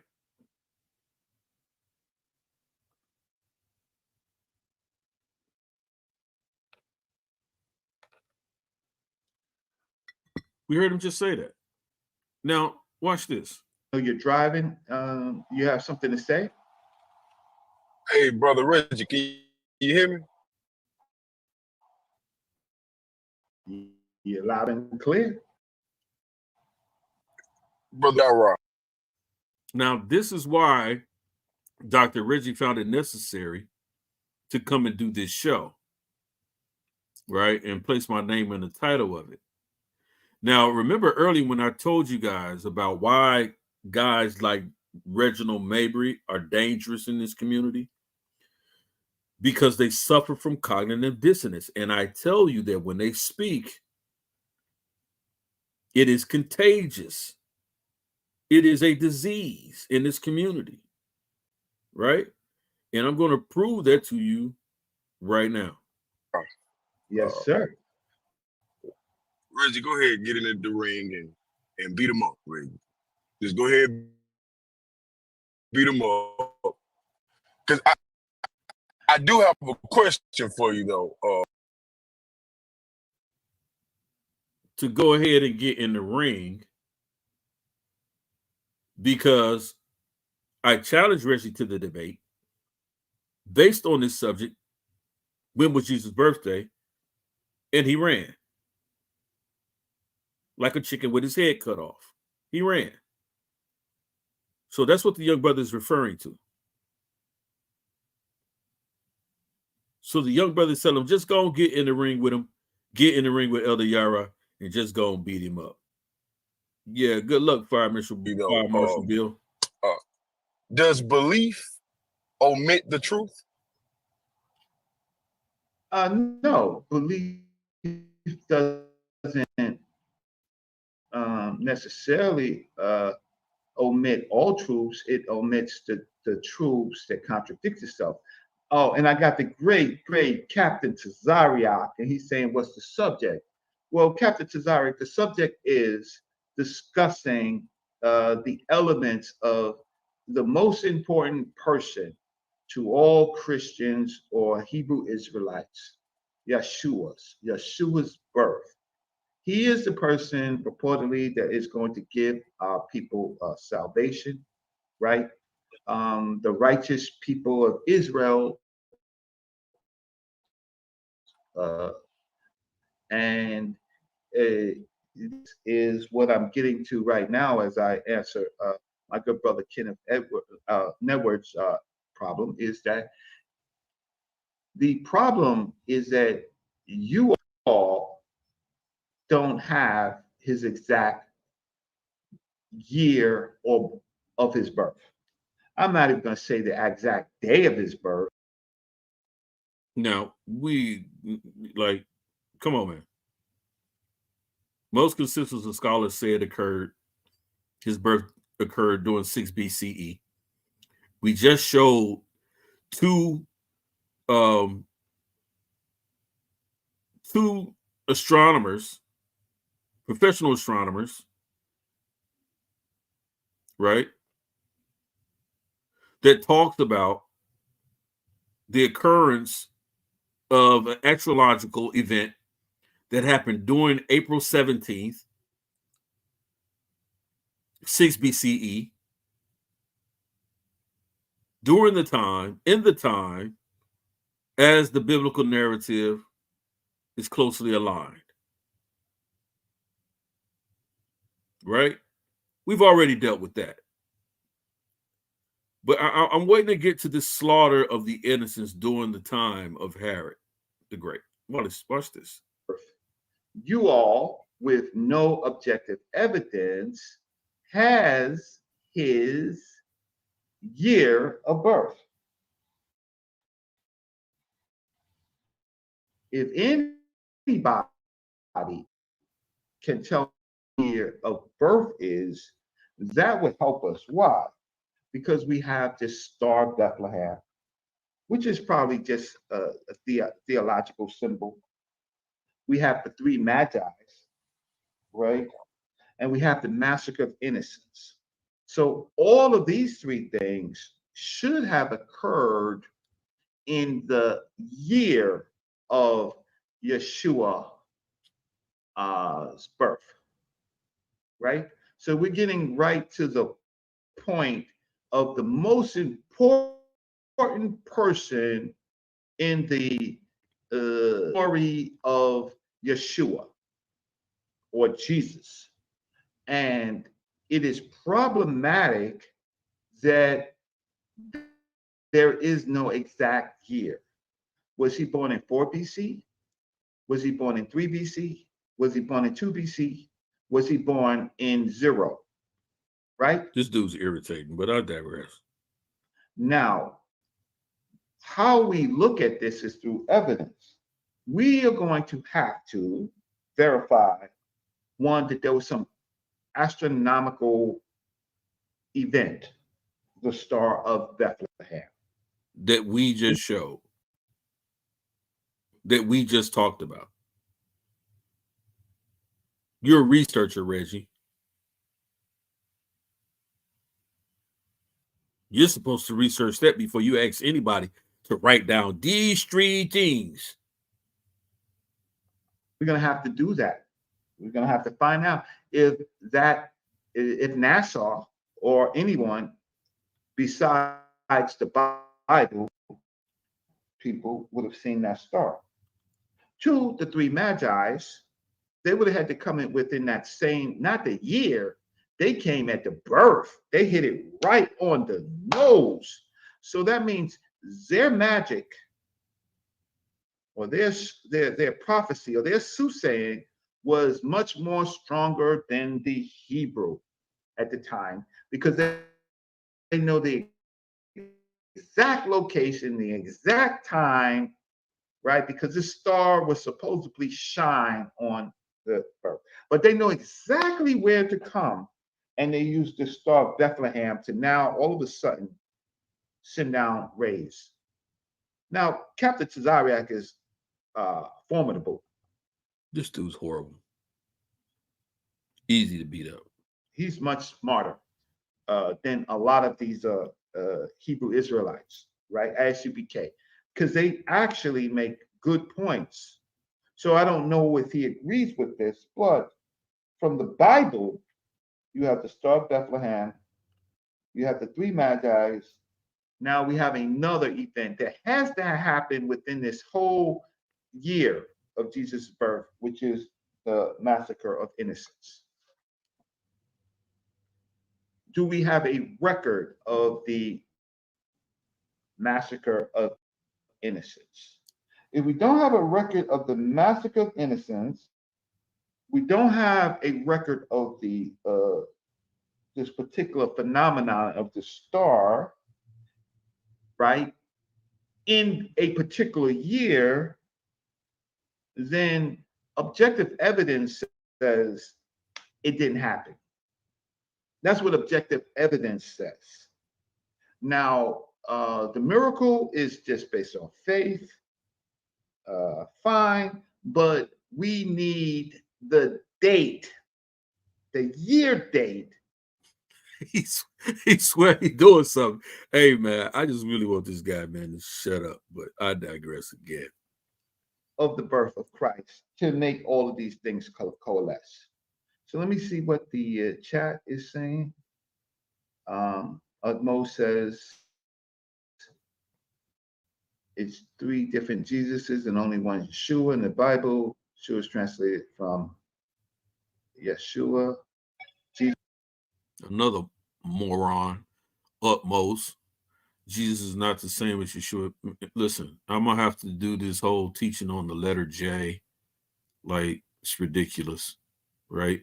For those of you who are not aware, the J sound has always been in existence. You can see it in the hieroglyphics on the walls in ancient Kemet, dated to almost 3300 BCE and further back, 6500 BCE.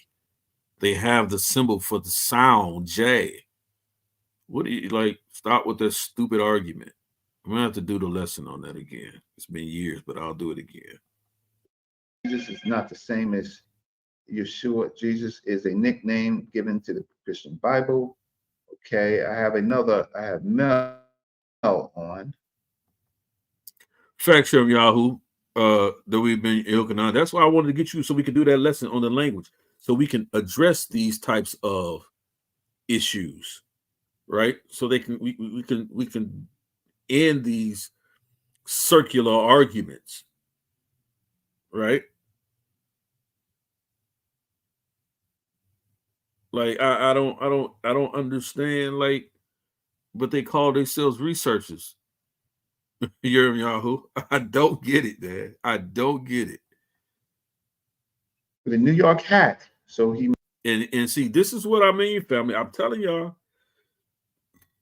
this is a will do, Yahoo, will do. You got it, brother. This is what I mean about cognitive dissonance is a disease that is contagious, especially in this community. Cognitive dissonance is a disease. Now, here's another gentleman, Mel, Melly Mel shows up, right? And he go get this work too. But watch what they do. Watch it. Listen to both of them. Must be someone who's a neighbor of mine. Peace. What's going on, Mel? Mel, what's going on?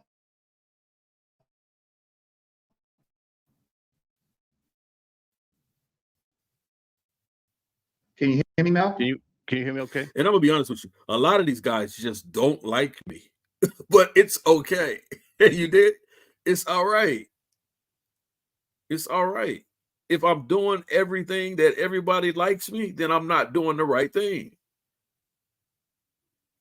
I'm doing something wrong. If everybody likes me, I'm doing something wrong. Clear, more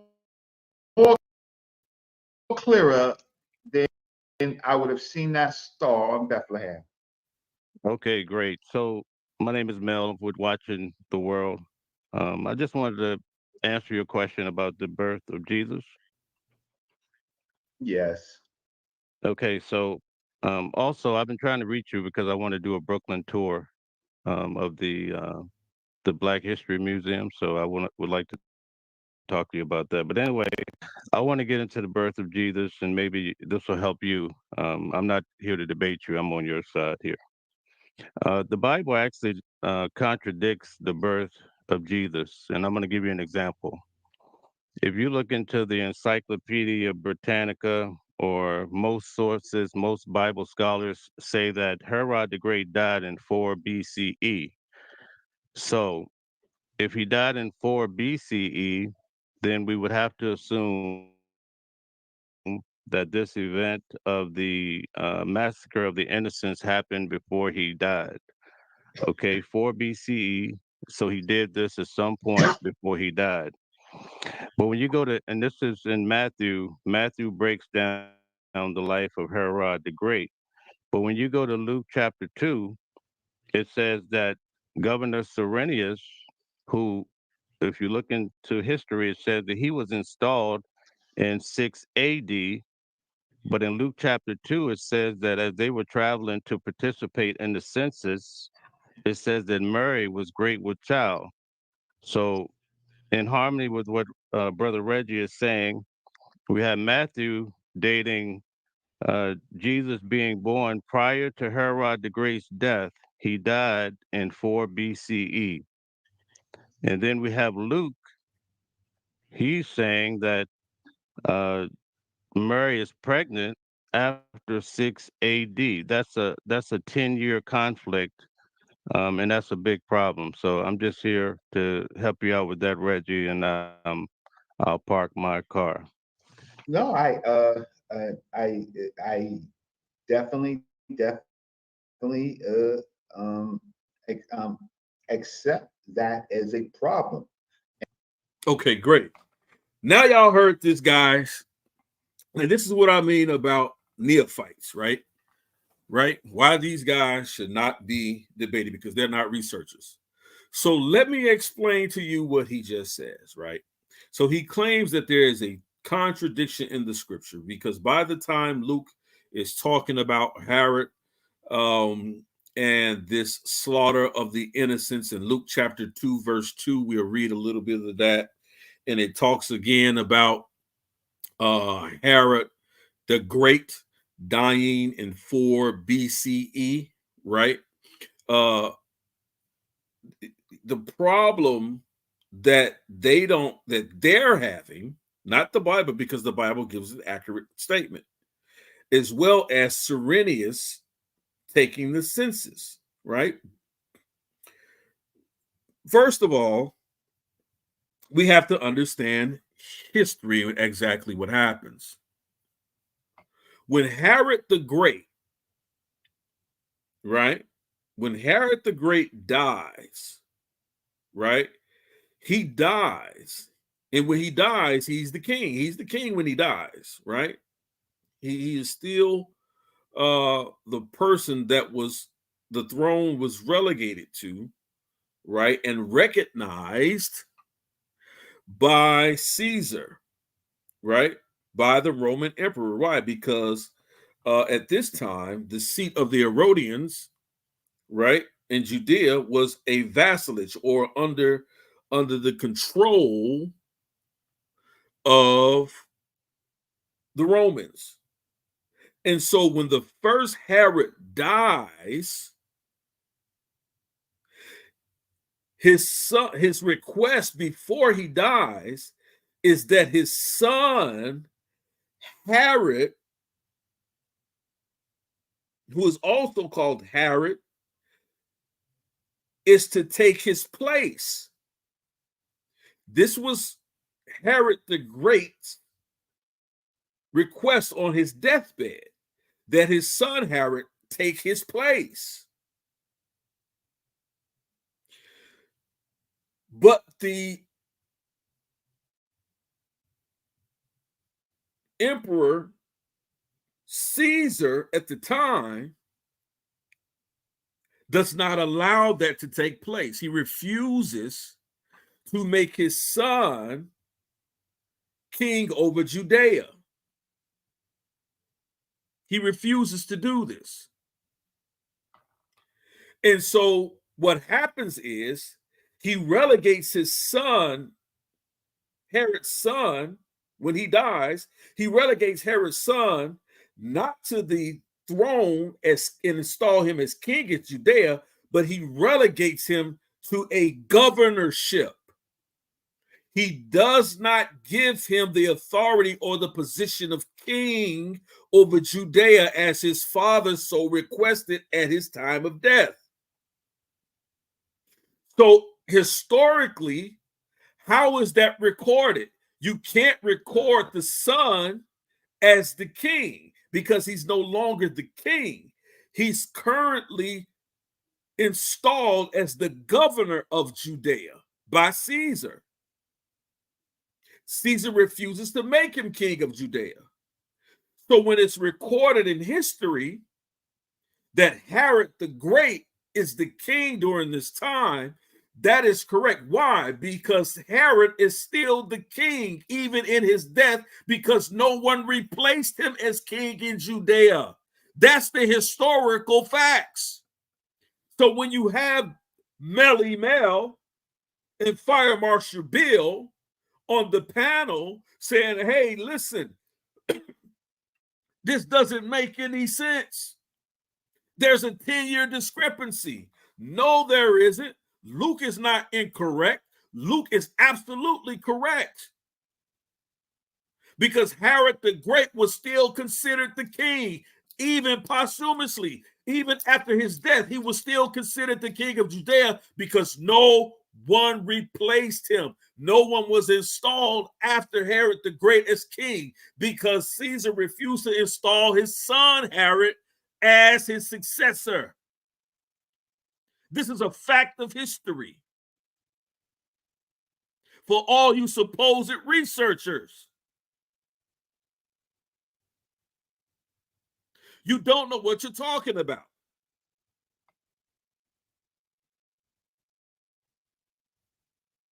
So as we deal with this, and I'm going to tell you why historically, why Caesar refused, or when he refused to install Herod's son as his successor, Herod the Great son as his successor, Caesar fashioned the son as a coward and unfit to rule or lead. So what does the son do in order to impress Caesar? You know what he does? He orders the slaughter of the highest, most royal family bloodline, or those of the priests, or those of the of the house of the Israelites in Judea.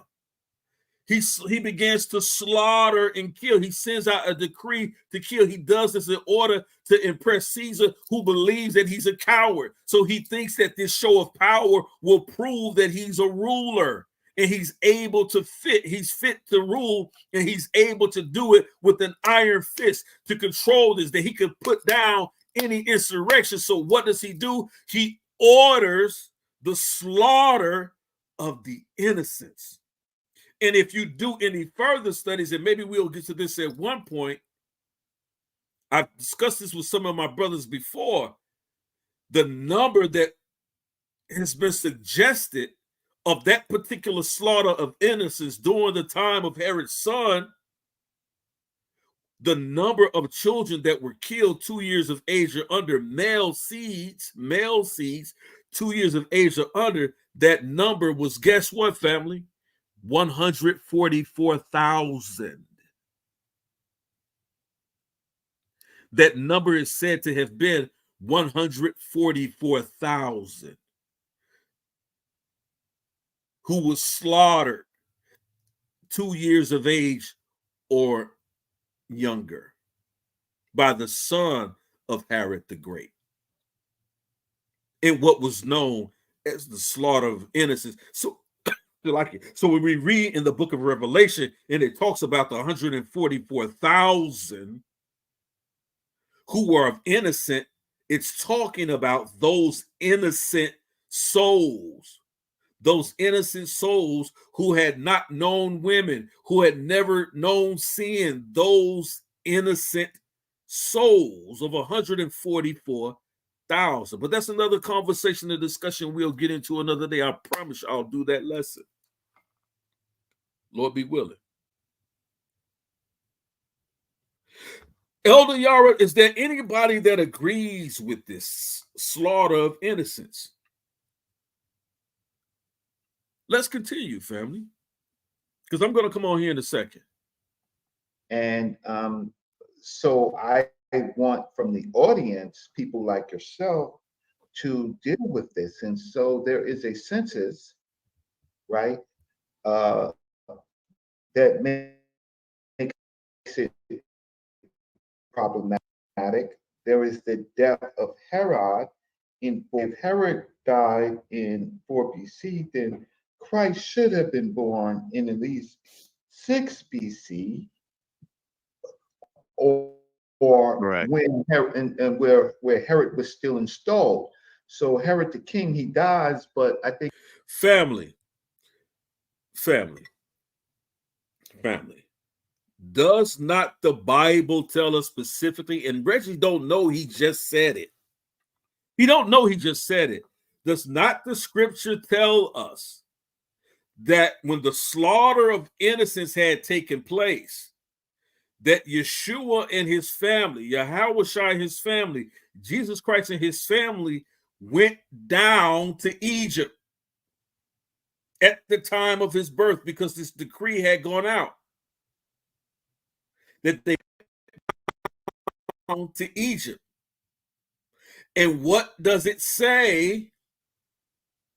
What does the scripture tell us when they return? People tell us, oh, his whole 12 missing years, he was down in Egypt. And people get this old false narrative. See, Jesus went down in Egypt. See, he learned everything from ancient Kemet. Listen, people, listen to me clearly. The scripture says that upon the birth of Jesus, this decree of the slaughter of innocents had gone out. They had known about this, right? This slaughter of innocents, they traveled for safety to Egypt. And this is how we also know these were people of melanated skin, because they blended right in with the people, with the native Egyptians. They blended right in. But that time period was during the time of the birth of Yeshua, Yahushua, Jesus Christ in the biblical narrative. That is when they took him to Egypt, to Kemet. When he was born, he was an infant baby. But the scripture tells us that the angel tells Joseph and Mary, do not return until the death of King Herod. The death of King Herod as Reggie just agrees to, it just says that we know historically occurred in 4 BCE. So if it occurred in 4 BCE, we know Yeshua and his family in 6 BCE was down in Egypt. It had to be there for 2 years because that's when the Bible says they returned to Jerusalem. They returned to their homeland in 4 BCE. That means Jesus would have been only spent 2 years in Egypt. For you Kemetic quacks who think Jesus learned something in ancient Egypt, he was only 2 years old.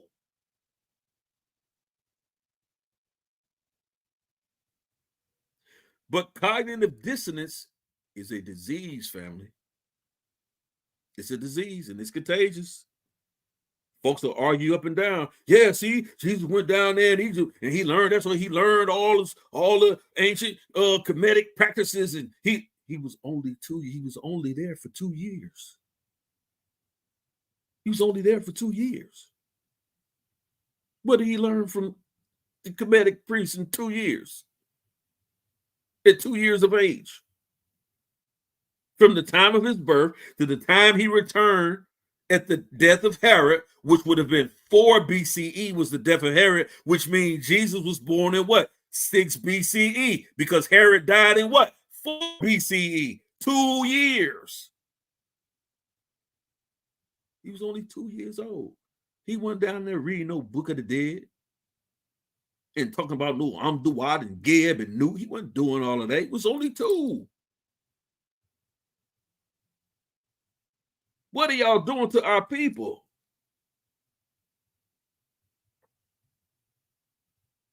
They are not to be taken seriously, family. They are not to be taken seriously.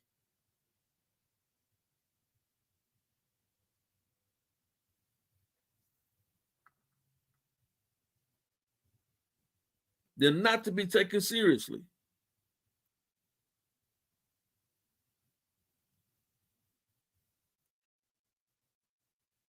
What are they doing here? I'll tell you what they're doing. Lying because they're not studying. They're not researching this information. They're lying. They're lying. And it's pride, because just simply all you have to simply say is, I have questions that I need answers to because I don't know. And because I don't know, I don't have a confirmation bias. I am really coming to learn. But they're not coming to learn.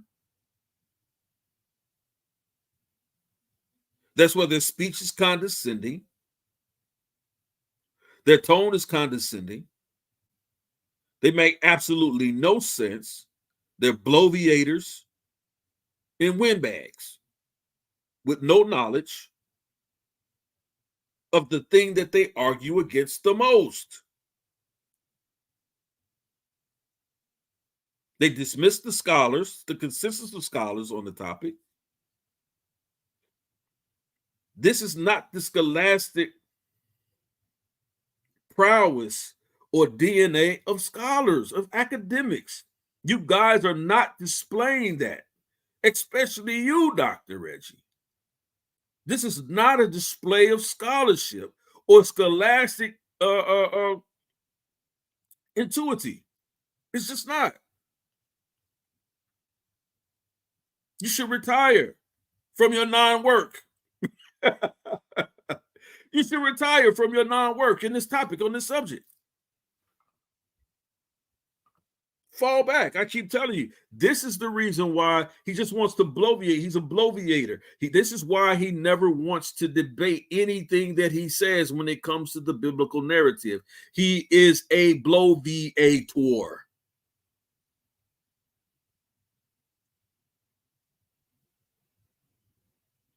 Who stands on nothing. Stands on nothing.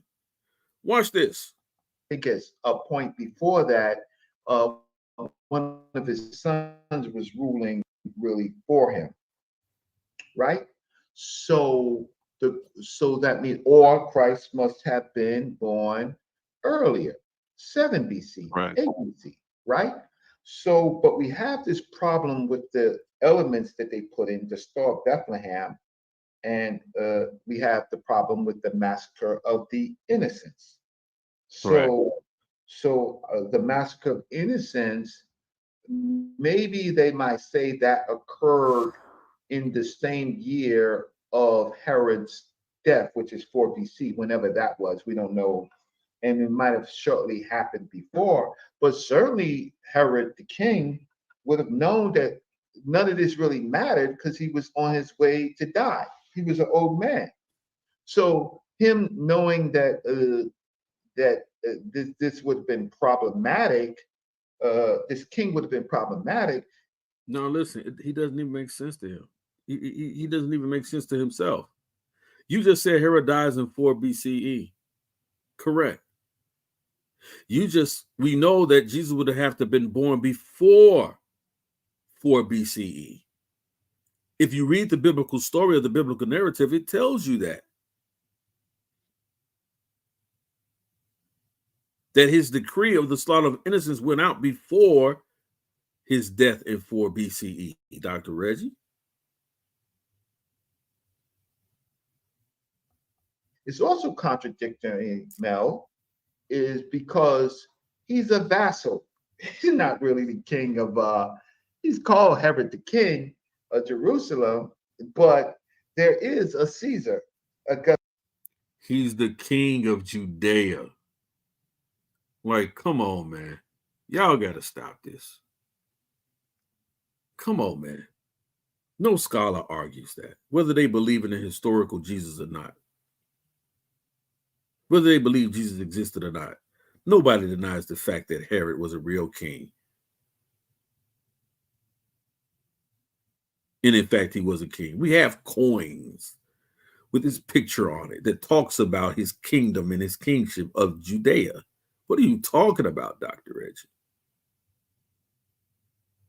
Like, y'all stop giving yourself these titles to promote your lack of intellectual prowess thereof, to overcompensate for it. Stop. You're no doctor, at least not in this field that you're discussing. You're no doctor here. You're no doctor here. Justice Caesar, right? And so he is not in. He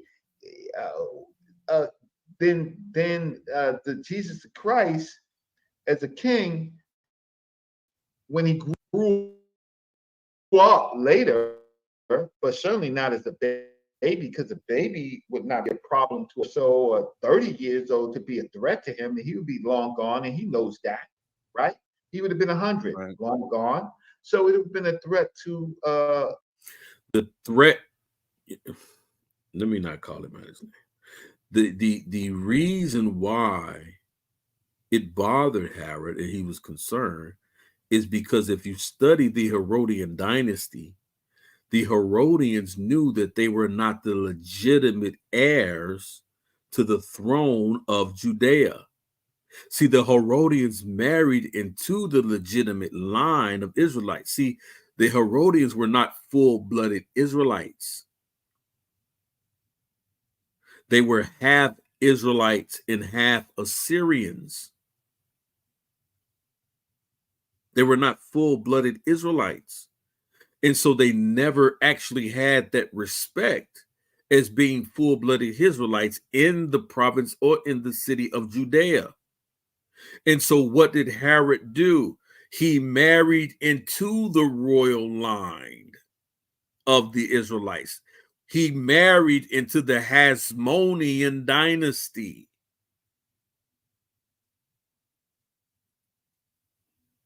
So he was always afraid of being overthrown by legitimate heirs to the throne of Judea. So that is the threat. That is his motive for the slaughter of innocents. That is his motive. because he was not the full-blooded heir. He married into the Hasmonean dynasty, and later on we know that Herod killed off many of the remaining descendants of the Hasmonean dynasty, and even some of his own children whom he had with the princes of the Hasmonean dynasty that he married into royalty. Their offspring, he had some of those children killed along with her, their mother. We know this. He was afraid of this always. Where did you study and where did you research, Reggie?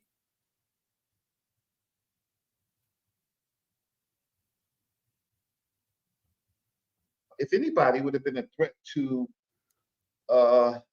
the Roman Emperor Augustus Caesar, right? It would have been a threat to him. So the story doesn't make sense. Judea was never a threat to Rome. Never a threat to Rome. Is he kidding me? Is he kidding me?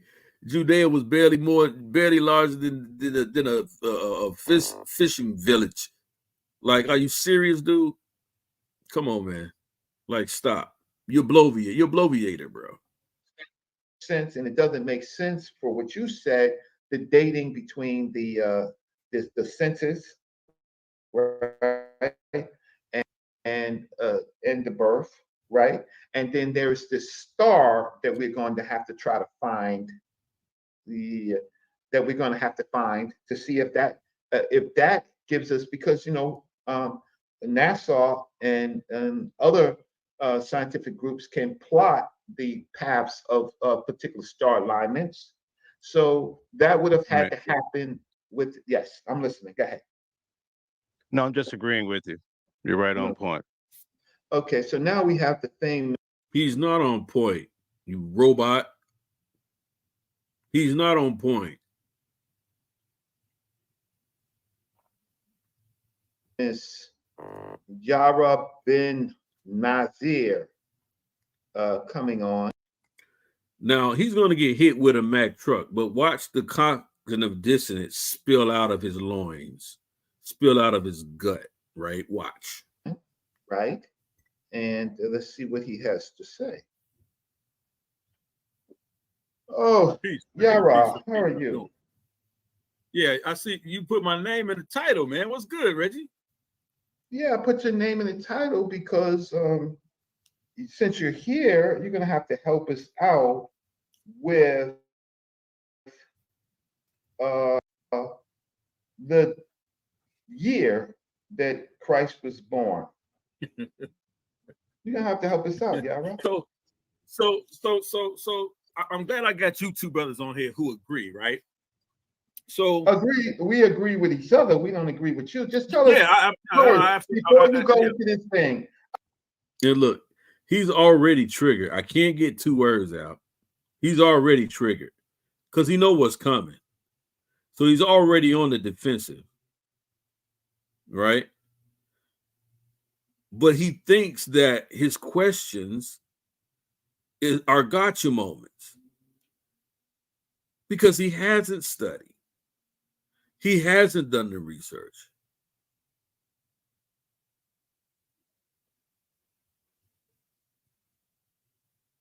Right? And so I'm going to hit him with a Mack truck. He's not going to even realize it.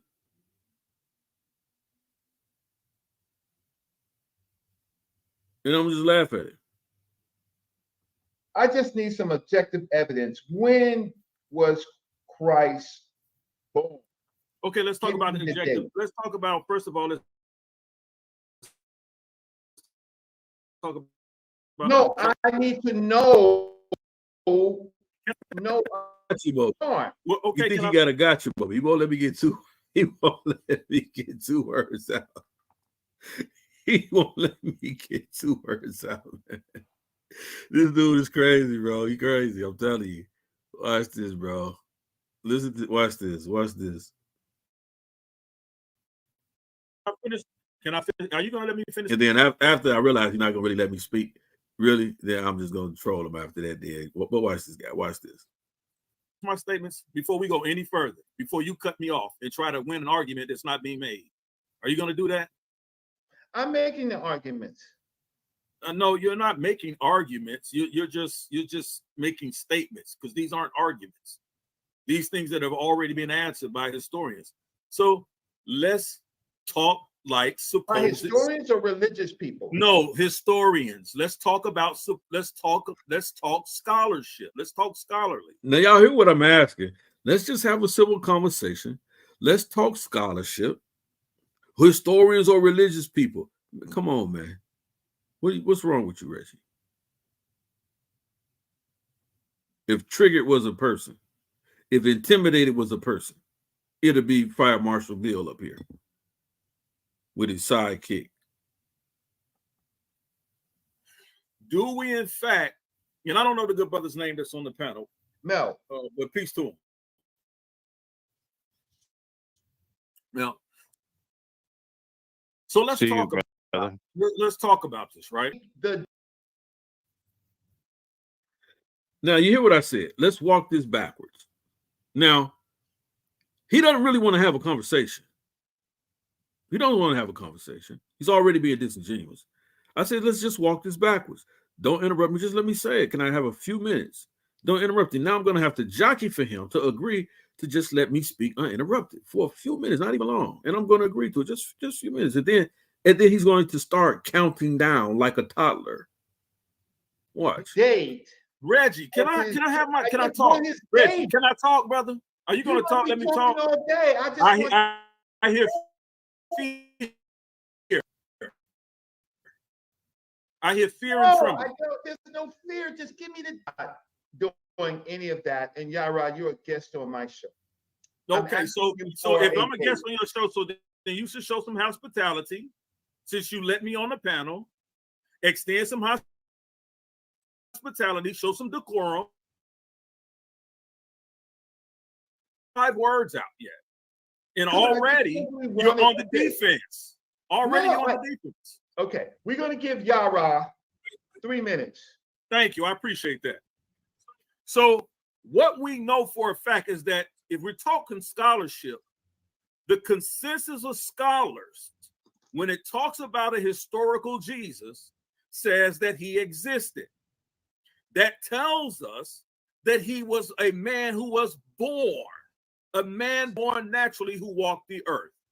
Now, let's talk about some things that you brought up, Dr. Reggie. You brought up Quirinius.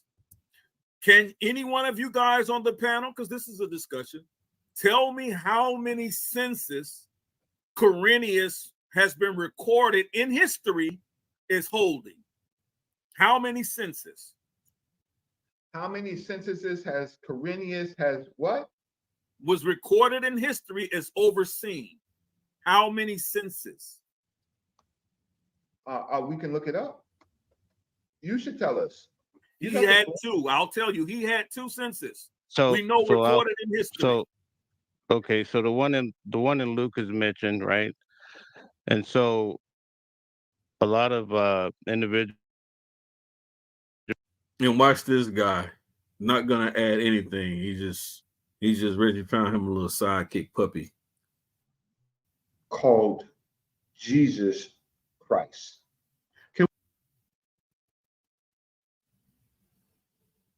Hold on for a second, man. Let me get back to the birth year of Christ. There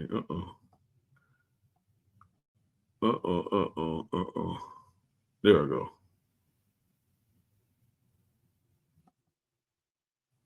All right, there we go. From right there. So if I'm a guest on your show, so then you should show some hospitality, since you let me on the panel. Extend some hospitality, show some decorum, and just let me finish my statement. I haven't even gotten 5 words out yet, and already you're on the defense. Already you're on the defense. Okay, we're gonna give Yara 3 minutes. Thank you. I appreciate that. So what we know for a fact is that if we're talking scholarship, the consensus of scholars, when it talks about a historical Jesus, says that he existed. That tells us that he was a man who was born, a man born naturally who walked the earth. Now let's talk about some things that you brought up, Dr. Reggie. You brought up Quirinius. Can any one of you guys on the panel, because this is a discussion, tell me how many census Quirinius has been recorded in history is holding? How many census? How many censuses has Quirinius has what? Was recorded in history is overseen. How many census? We could look it up. He had two. I'll tell you, he had two census. So we know recorded in history. So okay, so the one in Luke is mentioned, right? And so a lot of individuals who tried to refute the fact, the discrepancy that I brought up, they have this long drawn out debate trying to say that he held office previously, he had another census, and so forth and so on. So the numbers too. Is that a fact in history, sir? I'll let you expound on that. No, I'm just we're not giving gonna you let my it reference. expound. You know why we're not gonna let expound? I want to know to You start. gave me 3 minutes. Are you gonna let me have my 3 minutes or not? Don't ask him any more questions, Mel. Don't ask him. This guy triggered, man. He triggered, man. Horribly, man. He triggered. Are you gonna let me have my 3 minutes, Reggie? He asked us a question. Don't answer none of his questions. Are you gonna let me have my 3 minutes, Reggie? Because right now, Reggie, you sound real bad. You got 2 minutes. No, not from you. You sound real bad. What we know is that Quirinius held two censuses. One of the censuses was during the time of Herod the Great. The other census was held during the time of his son. Right? We also know that can I share my screen within these 3 minutes? Can I do that within 2 minutes? You got less. Yeah. Can I share my screen? Yeah. All right, let me share my screen. Right? Here comes the body bag. Do this. He not going to admit it, but here it comes.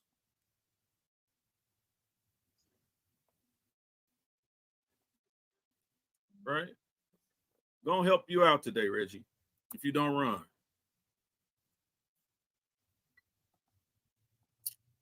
Can you see my screen, Reggie? Yeah.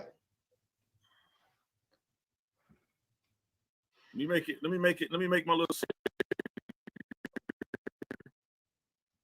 Let me make it bigger. All right, let me go down here for a second. I suggest both of you brothers, before you come back up here with this topic, study the two censuses of Quirinius. And then you made a statement. Let me show you this source right here, Dr. Reggie, and you can study this for yourself. Brother Reggie's Macrobius, right? Macrobius, circa AD 400, one of the last pagan writers in Rome, which means he was not a Christian, he was not a Jew. In his book, Santinelli wrote this: when it was heard that as part of the slaughter of boys up to 2 years old, Herod,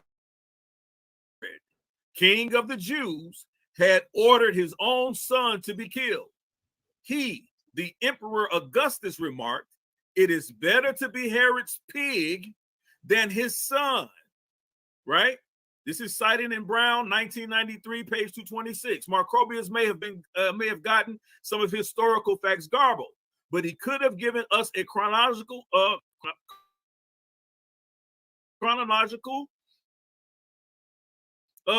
key as well. Brutal killings of Herod before he died. What is also interesting is the wordplay in the quote attributed to Augustus, pig and son, are similar sounding words in Greek. Herod did not kill a pig because he kept kosher, at least among the Jews, yet he had no qualms killing his own son. So now we do have a quote. We do have an historical recitation or citation of Macrobius writing in 400 AD, stating that there in fact was record, or some saying during at least 4 BC, during the time of Herod Antipater, not Herod the Great, right? Well, the devil Herod Antipater, who was Herod the Great in 4 BCE, right? That we know that there was a slaughter of innocents that possibly occurred. And I'm saying possibly because I'm being as scholastically honest with you guys as I possibly can. So I don't think Reggie, all of you beneath me. Time. I am a god, you dumb creature, and I will not be bullied by I'm you. gonna leave it back. So, to bring up a source that's 400 years Puny to god. make his point. 400 years, and there you go. Macrobius Now didn't cite anything, you got this. any author, You got scholar, this guy Reggie. Now,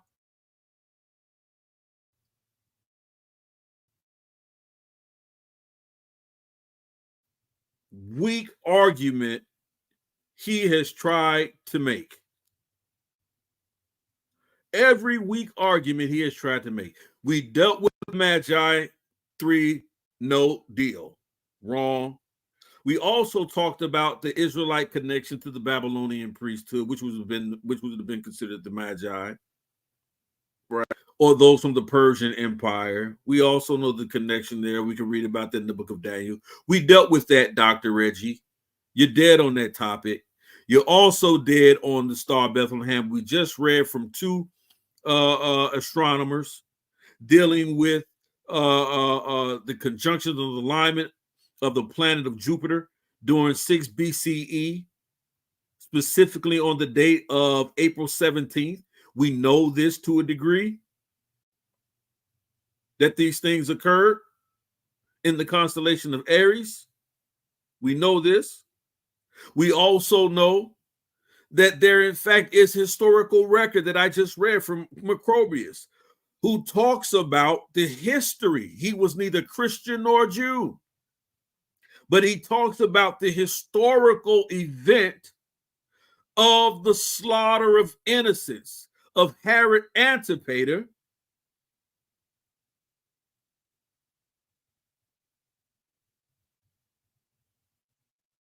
that occurs during the time of Yeshua in 6 BCE. During the same time. And absolutely, Yahoo, I'm glad you brought that up because I made this statement the other day when it talks about the Magi coming from the Qumran Mountains and the Qumran community.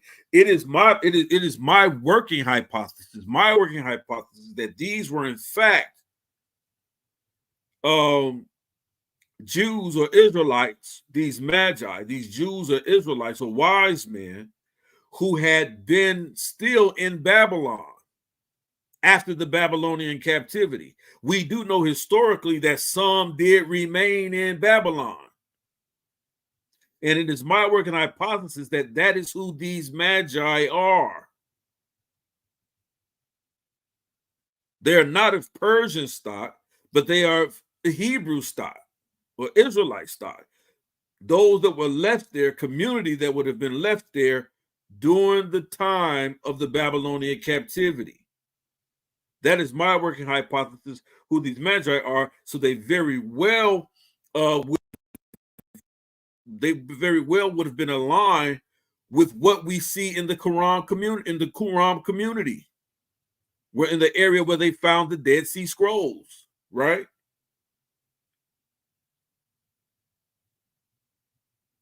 It is very, very, very, very. There's my working hypothesis. It's very possible that that's how we should be identifying these Magi, right? And so I think that from what we've been showing here today, now let me show some source work, right? Let me show some source work. Let me do that. I just don't want to.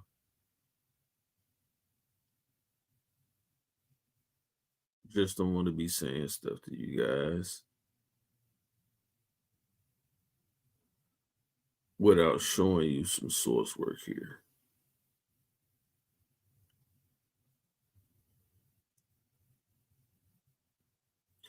Here it is right here. Let's view this right here. Right. Let me make this bigger.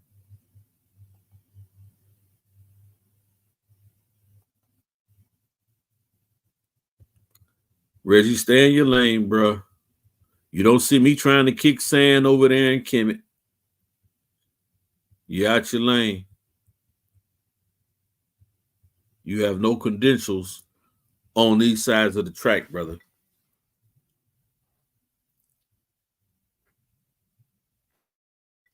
So now we're talking about Liberty University, Scholars Crossing, right?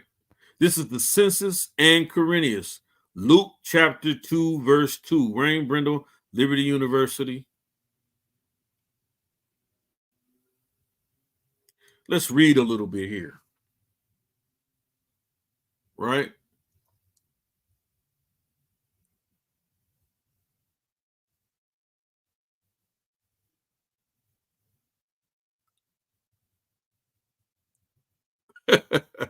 Yahoo, that's on point, man. I want to have that discussion too. But Professor Lovely Lady, absolutely. He needs to take several seats. Several three-legged seats. The census and Quirinius. Luke chapter 2, verse 2, Rain Brindle. There is one name that has caused more controversy than any other, the Roman phenomenon in the New Testament, that of Quirinius, the governor of Syria, says Sherwin White. He appears in the birth narrative of Luke. Now it came about in those days that a decree went out from Caesar Augustus that a census be taken of all the inhabited earth, right? Now here's another understanding. When it says that he talks about the inhabited earth, this is only the land that Rome had conquered. That's what they considered the world. They didn't have a concept of a global earth at the time. I keep telling people this, even all the way going to understanding of the flood. There was no concept of a global earth. So when they talk about the whole world, or they talk about under the heavens, they're talking about as far as their eyes can see, as far as they have traveled, as far as the kingdoms that they have conquered. That's what the world of Rome was. It was not the entire globe. We must understand this, right?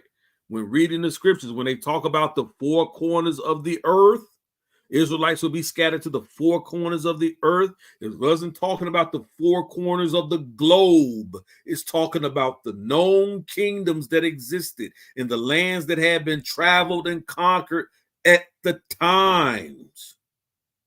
We got to get this right.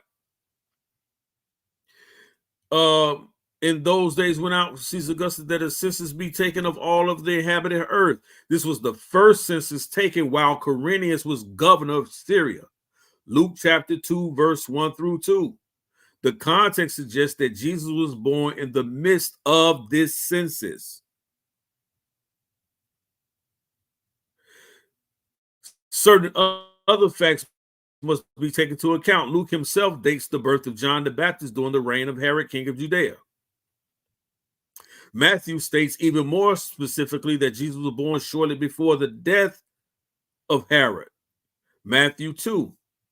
Finnegan reasons that Herod died between March 12th and April 11th, 4 BCE. Holner narrows the date to the period of March 29th to April 11th, 4 BC. Jesus was thus born during or before the month of March 4 BC, perhaps even during December 5 BCE. The census of Luke 2 and 1 through 2, therefore, probably took place during the year 5 BCE in Judea. Watch this. Many questions have arisen since the early 19th century concerning this census and its connection with Quirinius. The problem is that Quirinius, as far as is known, governed Syria only during AD 6 through 7, and not all in 5 BCE. Why then does Luke say that Jesus was born during a census that took place while Quirinius was governor of Syria? According to Haley's, It has been maintained by several scholars that this story is either fiction or a blunder, that the circumstances connected with it, which Luke relates, are contrary to history, and in short, that is, the story is unhistorical and impossible, not in one way merely, but in several. It is urged that a general census of the empire is a fabrication, that the local one under Herod an impossibility, and that the enrollment requiring a return to one's own city quite improbable, and that any association of Quirinius with a census this early is completely anachronistic. These objections to the veracity of Luke's account were set forth dramatically in M.L. Shur's political history of Palestine toward the end of the 19th century. Right? Let's go down here. It says, and since then have become the rallying point for arguments both pro and con. The bulk of this article will concern a fresh look at the problem.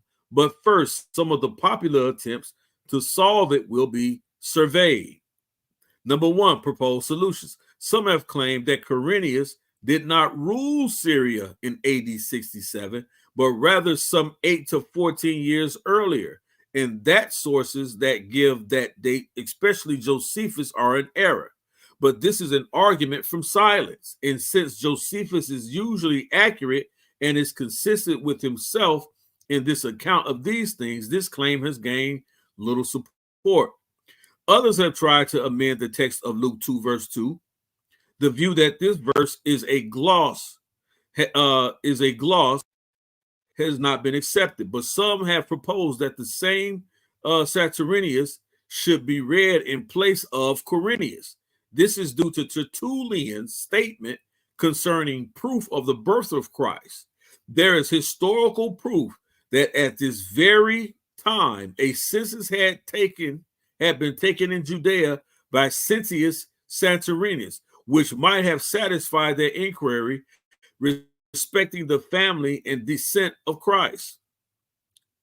It says the idea is that an early scribe assumed that Luke intended the well-known census directed by Quirinius in AD 6 through AD 6 and year 7, and so changed the original name Saturninus to Quirinius.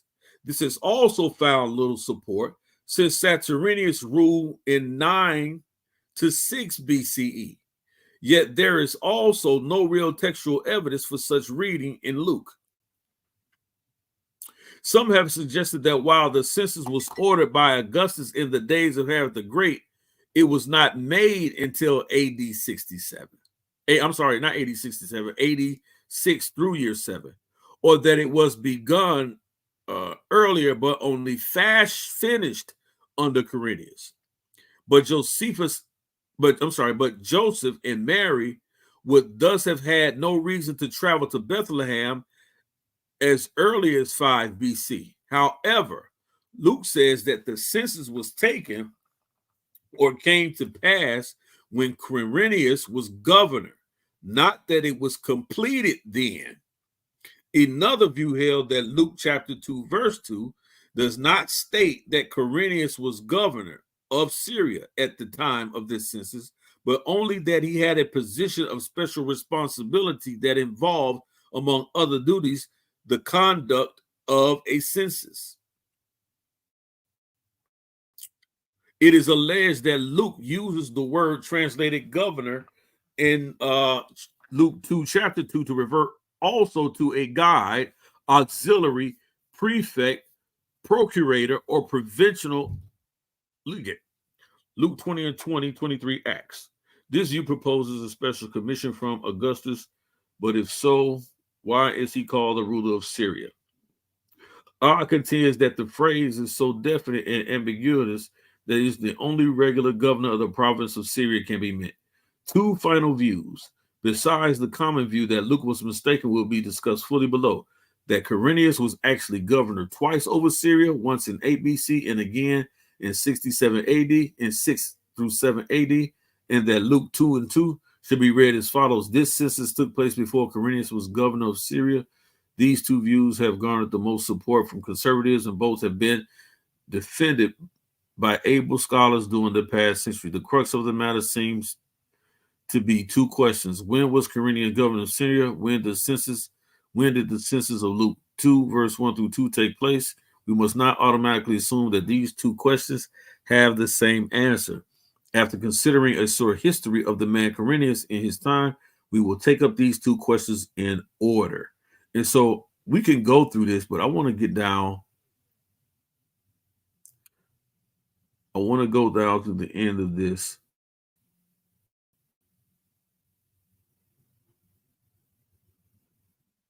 And talk about the conclusion, because this is a lot to read. And I'm getting ready to close this down.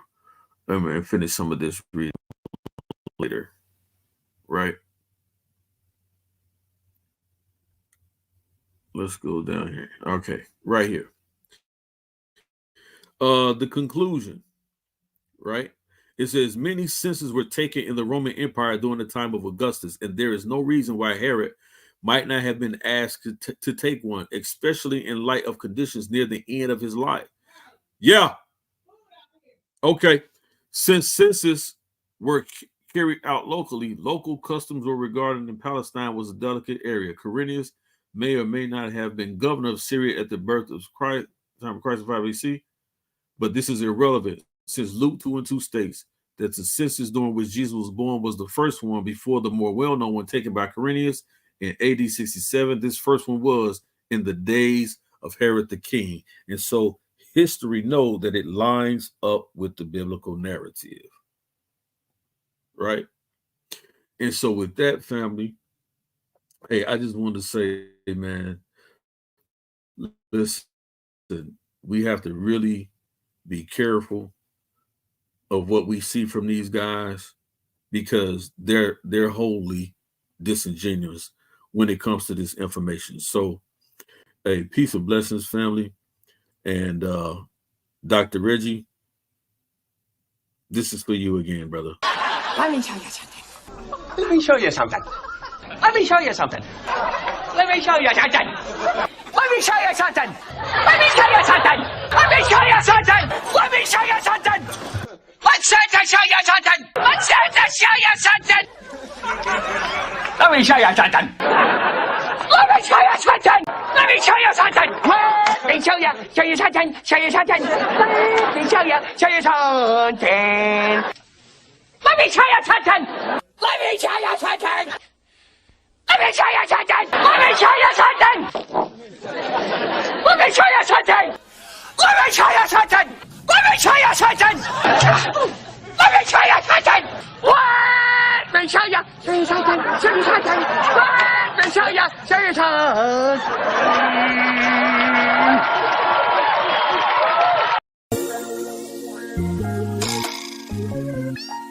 something.